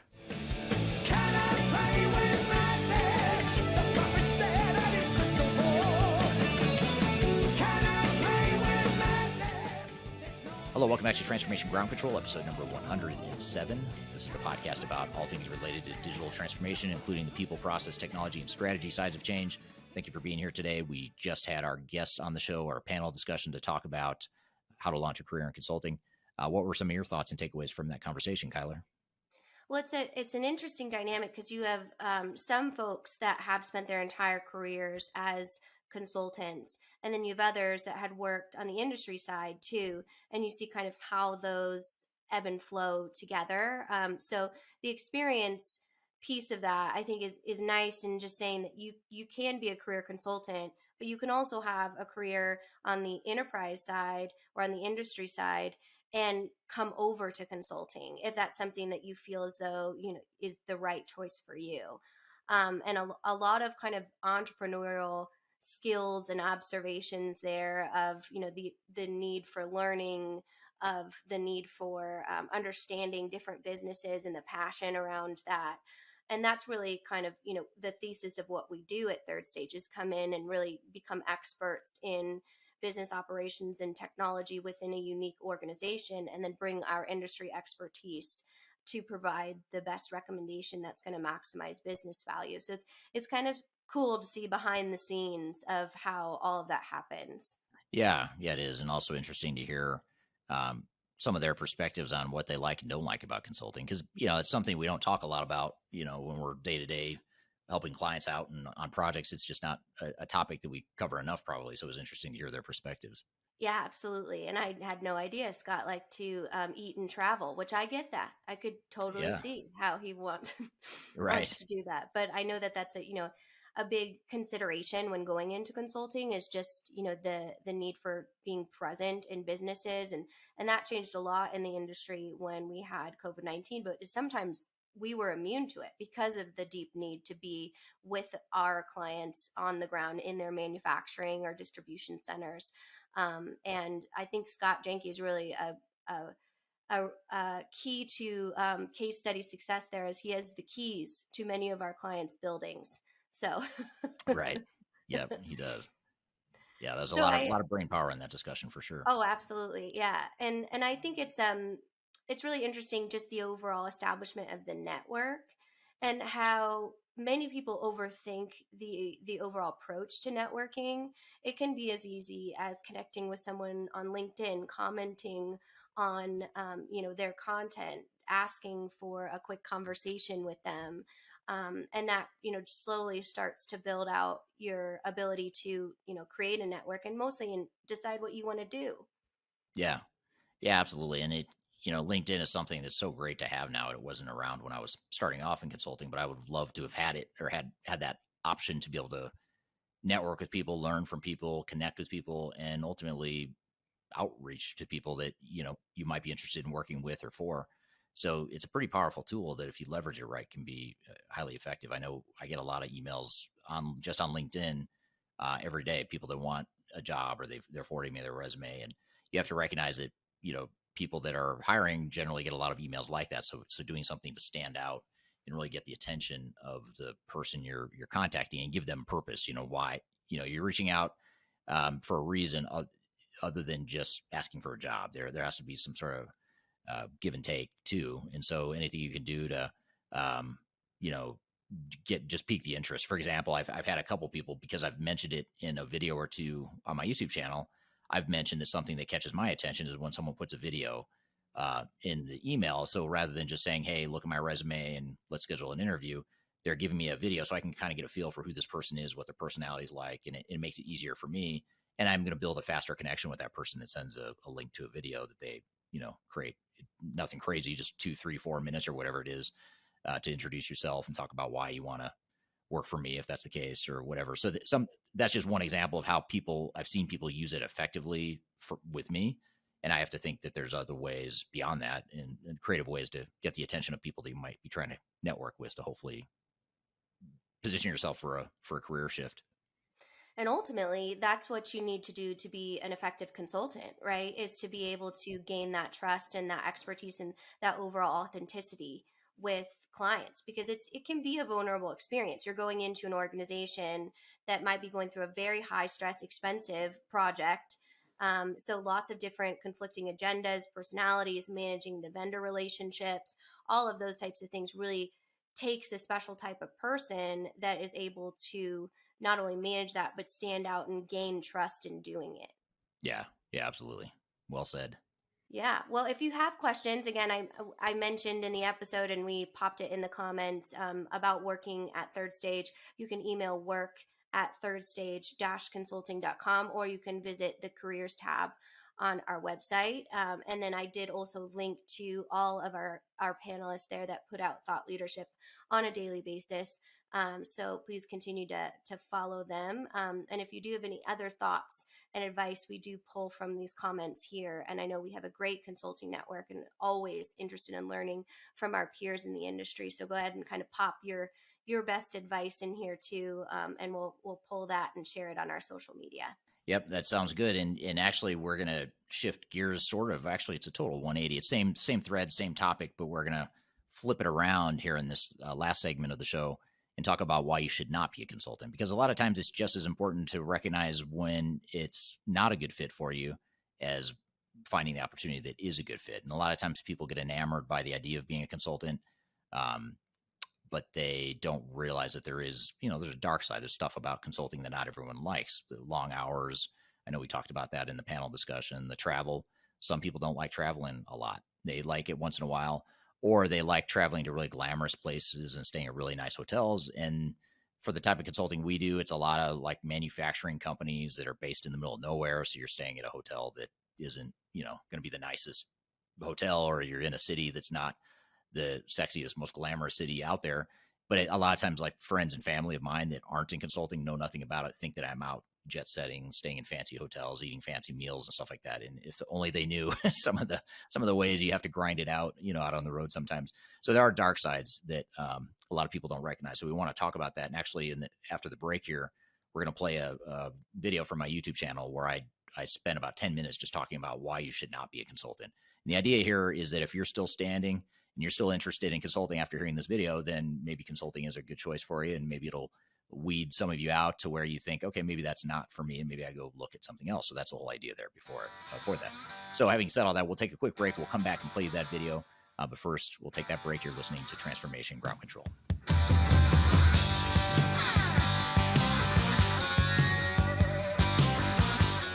Are you looking to stay ahead of the curve in the ever-changing landscape of digital transformation? Then you need our newly released 2023 Digital Transformation Report. This comprehensive report covers the latest trends, technologies, and strategies to ensure your digital transformation is optimized for success. The 2023 Digital Transformation Report is packed full of proven methodologies and insights from experts in the independent digital transformation field. You'll also receive practical insights on how to implement digital transformation strategies within your unique organization. This free report is available for download on our website at thirdstage-consulting.com under our Thought Leadership section. Bad to the bone, bad to the bone, bad. Hello, welcome back to Transformation Ground Control, episode number 107. You can find new episodes every Wednesday on YouTube, LinkedIn, Facebook, Twitter, and audio podcast platforms throughout the world. And we are going to play you a clip here real quick from my YouTube channel, a video that's called Why You Should Not Be a Consultant. And the idea here is to share with you some of the things that you may not like about consulting, if that's a career you're thinking about.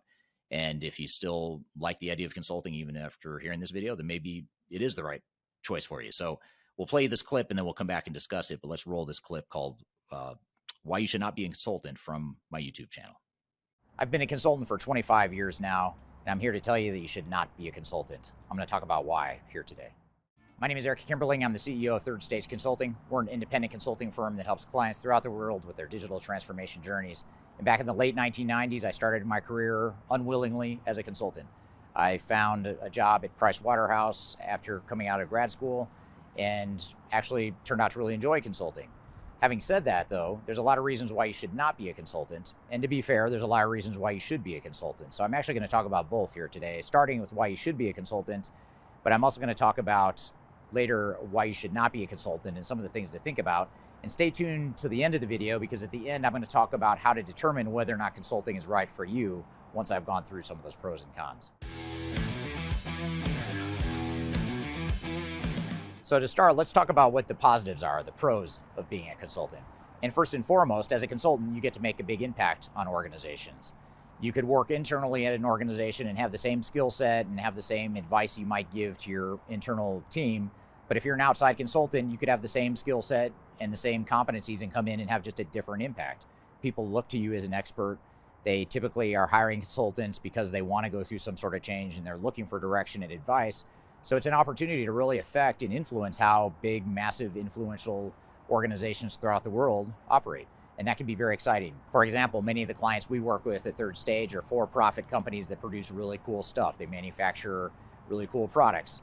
Others are nonprofits that are furthering society. Others are government entities that are helping people. So there's a lot of indirect end results that you get a lot of benefit from or a lot of joy from as a consultant. Most of the challenges that consultants are asked to fix are very challenging and rewarding. So you're solving complex problems, you get to really stretch your brain, you're constantly learning, and you're constantly learning new industries and how businesses operate, the operational dynamics, organizational dynamics, technology dynamics. And it really is a space where I don't think you would ever fully master the area of consulting or the art of consulting. There's just so many different industries to learn, and even within one industry, you have so many different types of companies and cultures and operational models, and it's just a fascinating place to be. So it is very rewarding, you learn a lot, and that can be a benefit of being a consultant. By being a consultant, you're oftentimes setting yourself up to be successful in whatever career you might pursue post-consulting. And it's a good resume builder. So if you have worked with helping some leading organizations throughout the world solve complex problems, you're going to be a lot more marketable, a lot more desirable to other organizations in the future. You may decide in the future you don't want to be a consultant anymore, you're tired of the travel, maybe the stress catches up to you, the long hours catch up to you, whatever the case may be, in which case having that consulting background will help set you up for success in the future. Now, if you're intrigued by emerging technologies as I am, it can be a really fascinating space in consulting to learn about these emerging technologies. And I mentioned before how you're constantly learning about new industries, new businesses, new cultures, but you're also learning about new technologies, whether it's artificial intelligence, data analytics, or robotics, or machine learning, ERP systems, whatever it may be, you're constantly forced to learn new technologies. And if you want to be effective, you're going to constantly stay on the cutting edge of where technology is headed, and you're going to stay on the cutting edge of understanding how technology works within complex organizations. So if you enjoy technology and you enjoy learning different things and you don't want to be limited or constrained by what any one organization might use internally within their organization, consulting can be a great way to open your mind to other types of technologies and things to learn within those spaces. Now, I just talked about some of the good aspects of consulting, some of the pros, but there's also some downside risk, and that's really what I want to focus here today, or what are those downsides or the cons of being a consultant. And the first is that it's a lot of hard work. A lot of people that don't have strong work ethics and don't like working long hours don't succeed in consulting because it's just too much. If you value the 40-hour work week and 8 to 5 work-life balance and weekends off and holidays off all the time, consulting may not be for you. There's a lot of pressure. There's client demands that can catch up to you. And if you're not prepared for that, or if you don't want to work hard, it's not going to be a good fit for you. So if you're really valuing a lifestyle balance or work-life balance, and you value that more than you value career exposure and long-term career growth potential, consulting may not be the right fit for you. If you've watched my videos for some time or you've gone deep into my YouTube channel, you've probably seen me talk about some of my experiences working for the big system integrators and some of the downside risk of the big consulting firms in the industry. And if I were to summarize what some of those challenges trace back to, a lot of it is politics, especially for the larger consulting firms like Deloitte, Accenture, KPMG, Capgemini, all those guys.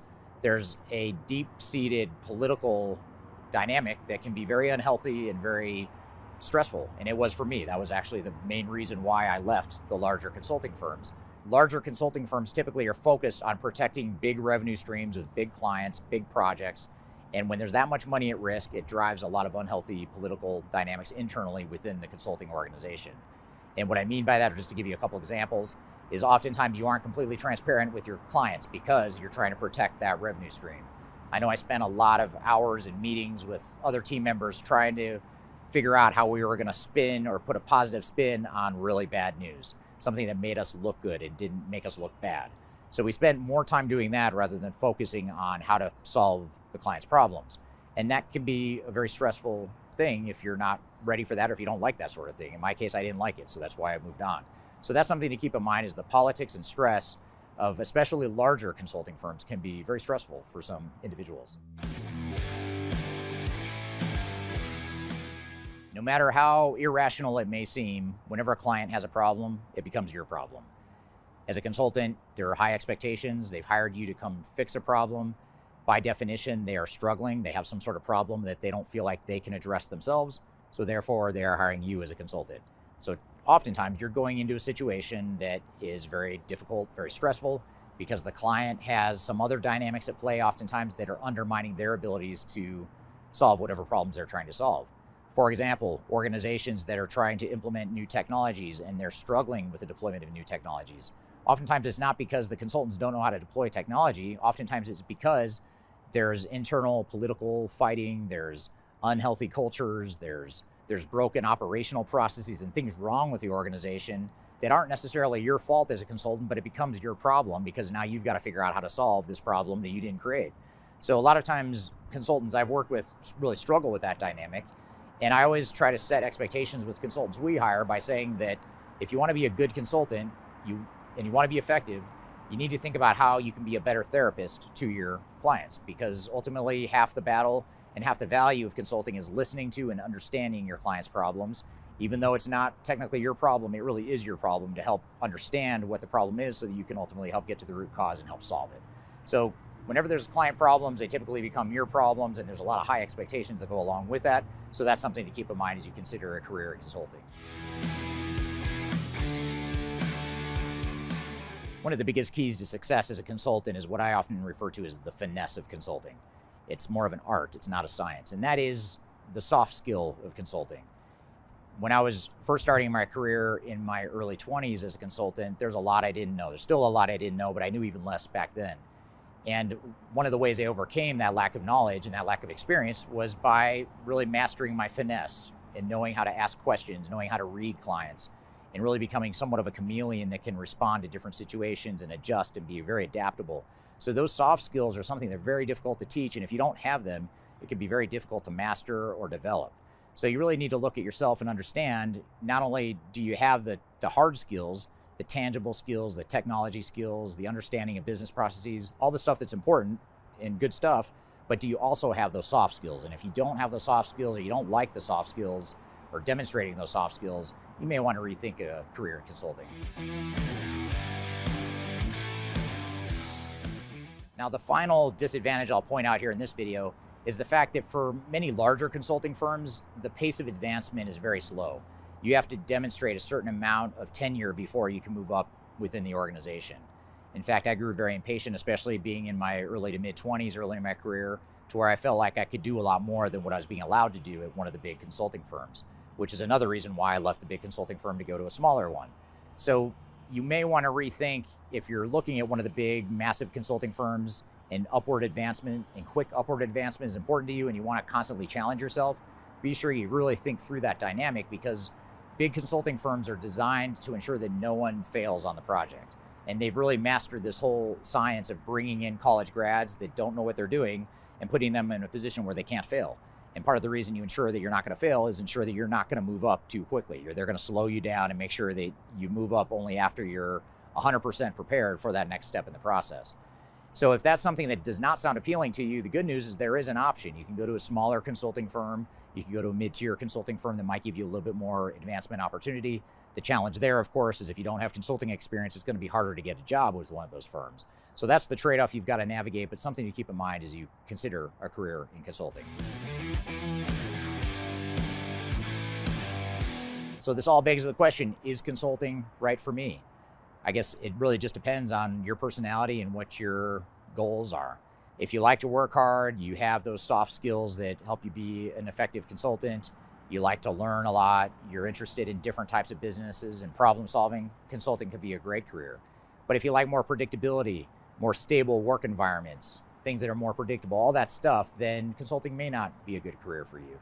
And certainly if you don't want to work hard and you don't want to deal with a lot of stress and travel and different types of clients and dysfunctional organizations, then consulting may not be the right answer for you. So I hope this has given you a bit of a sense of whether or not consulting would be a right fit for you. I encourage you, if you are interested in learning more about consulting for a company like Third Stage, I've included our recruiting contact information below, and I've also included at the bottom of the screen here. So please feel free to send your CV or express your interest via the email I've included linked to below. So I hope you found this information useful and hope you have a great day. All right, so that was my video from my YouTube channel called "How to or Why You Should Not Be a Consultant." And by the way, I've got hundreds of videos on my YouTube channel. If you're not subscribing to me there, be sure to subscribe and check out some of the videos there. I try to put out helpful content, and hopefully that clip from my YouTube channel is just one of many, many that are out there. Hopefully that was helpful to you. We're going to dive into some of these topics here and cover them in a little more detail about why you should not be a consultant and some of the things I talk about in that video. We're going to discuss that in a little bit more detail, but first I'm going to take a quick break. We'll be back with more Transformation Ground Control.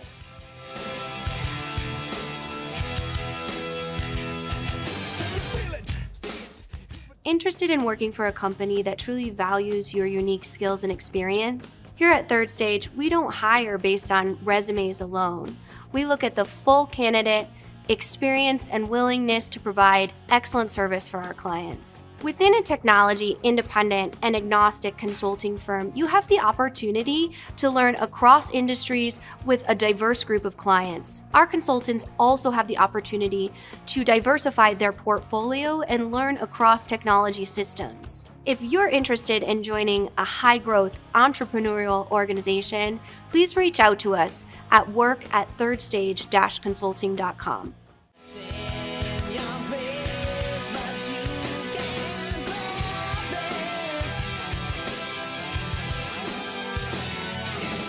Hello, welcome back to Transformation Ground Control, episode number 107. I'm here with Kyler Cheatham, and we just played this video, Kyler, called "Why You Should Not Be a Consultant." What were your thoughts?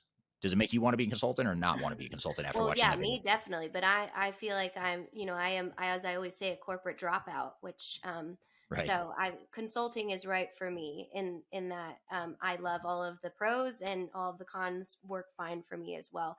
But just as a programming note, so you can find this blog as well on our website. We have a table of contents that goes through each step or each pro and con that Eric listed out if you are interested in kind of garnering that and reading it through in more detail. So that's on our website as well.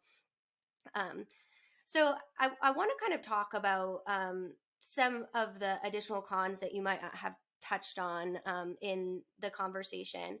And the one I want to start with is politics. And I almost wish we would have asked this a little bit more in our discussion, because I know that team has a wealth of experience in kind of navigating the politics, and the client problems are your problems, like you say in the video. So can you talk a little bit more about that?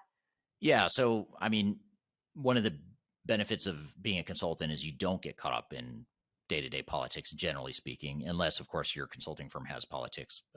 A lot of the big consulting firms, there was a ton of politics when I was there, and I think that's still the case. There's a lot of internal politics at big consulting firms, but generally speaking, you're somewhat shielded from politics of your client organizations because you don't live there. You're not there every day. You're not, part of that political climate, but it inevitably affects you as a consultant because you have to understand the political climate. You may not get caught up in it personally, and you shouldn't get caught up in it personally. If you do, then there's a problem with how you're navigating the consulting or the consultant and client relationship.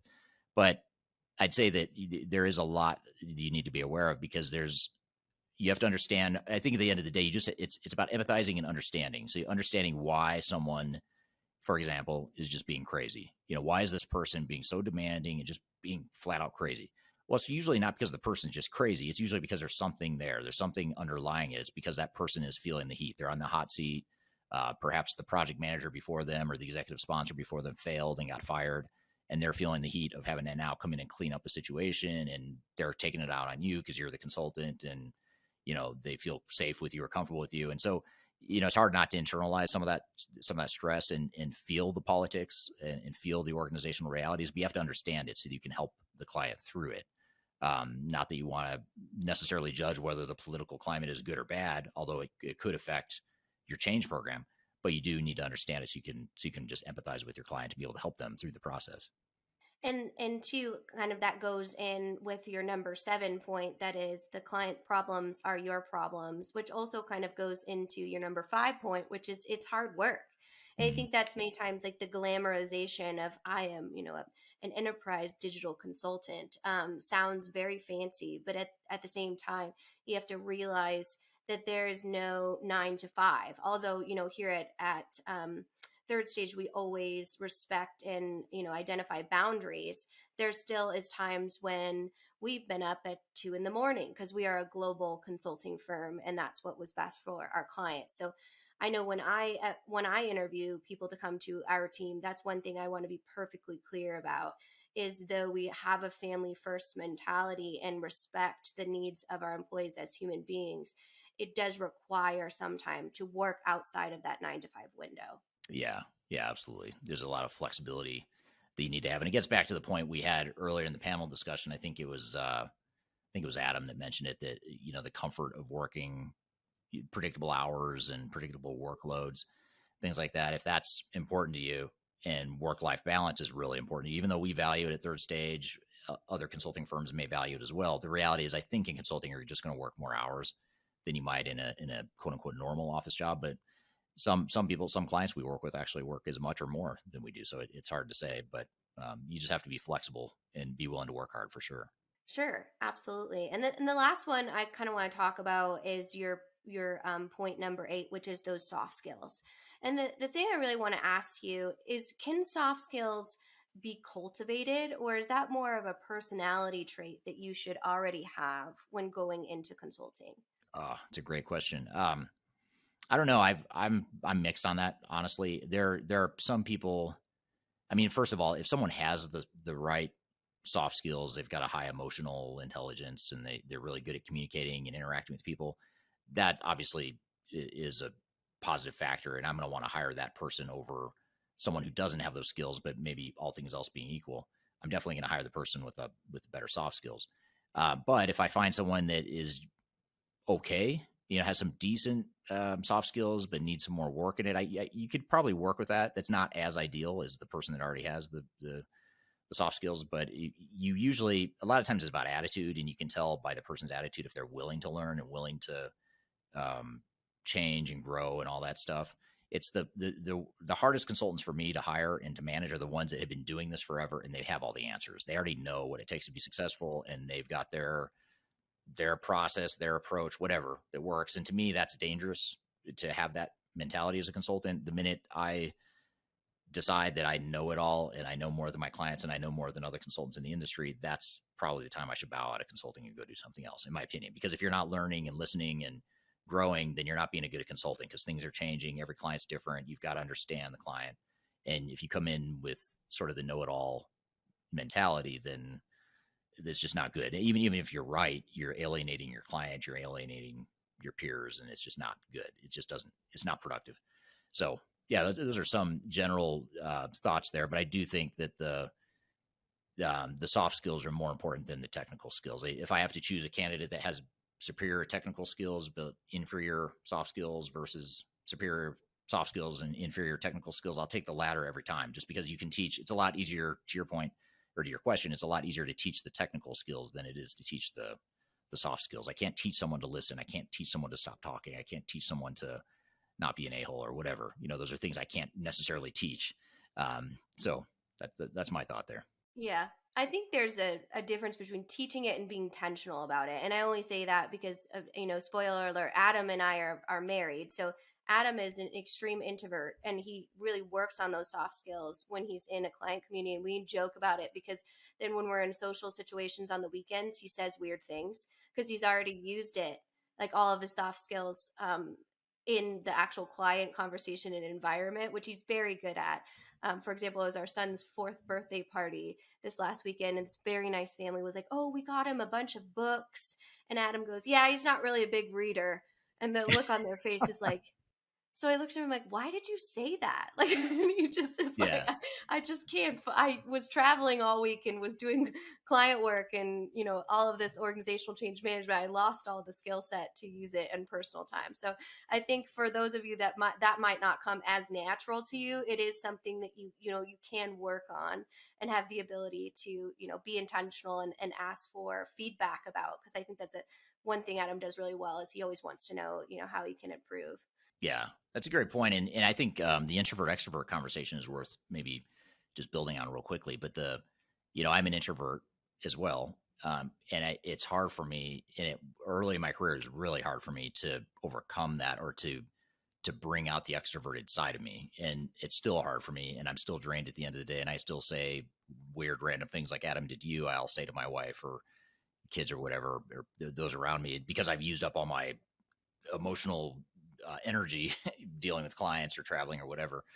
So for me, it's, it's hard. So I think if you're an introvert, I'm not saying don't be a consultant, because I'm an introvert and I love it. And I think I'm pretty good at it.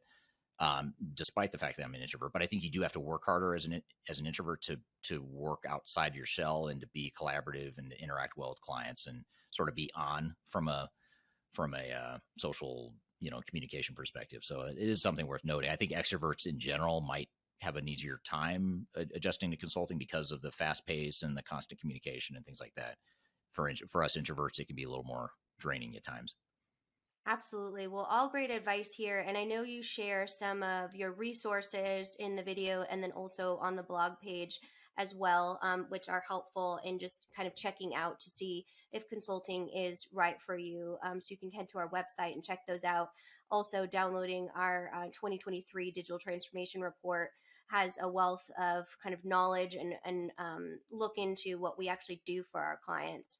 So if that's of interest for you, we always love to hear your feedback. You can email me directly at kyler.cheatham@thirdstage-consulting.com. I always love to hear from all of you. You give me such great advice on things we should be talking about. And then also, if you are interested in working with Third Stage, you can email us at work@thirdstage-consulting.com. But thank you, Eric, and thank you to our panelists for kind of sharing your insight. I know I learned a lot even as a consultant on the Third Stage team, and definitely great to hear from your overall experience.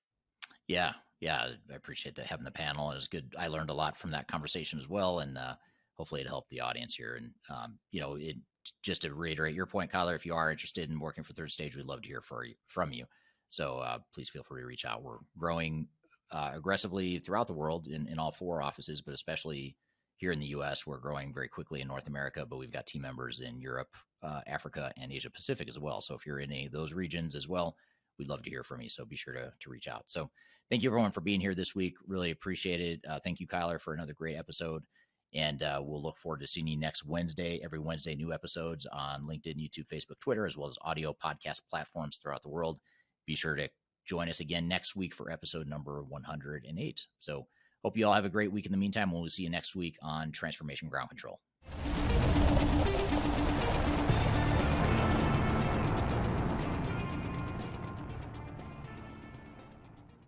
Hello, my name is Eric Kimberling. Gosh, I feel like I'm filming. Has ChatGPT or ChatP. I told Eric before this episode, I practiced saying it like 4 times. I knew this would happen. I wrote it down so I can read it off my notes here. Chat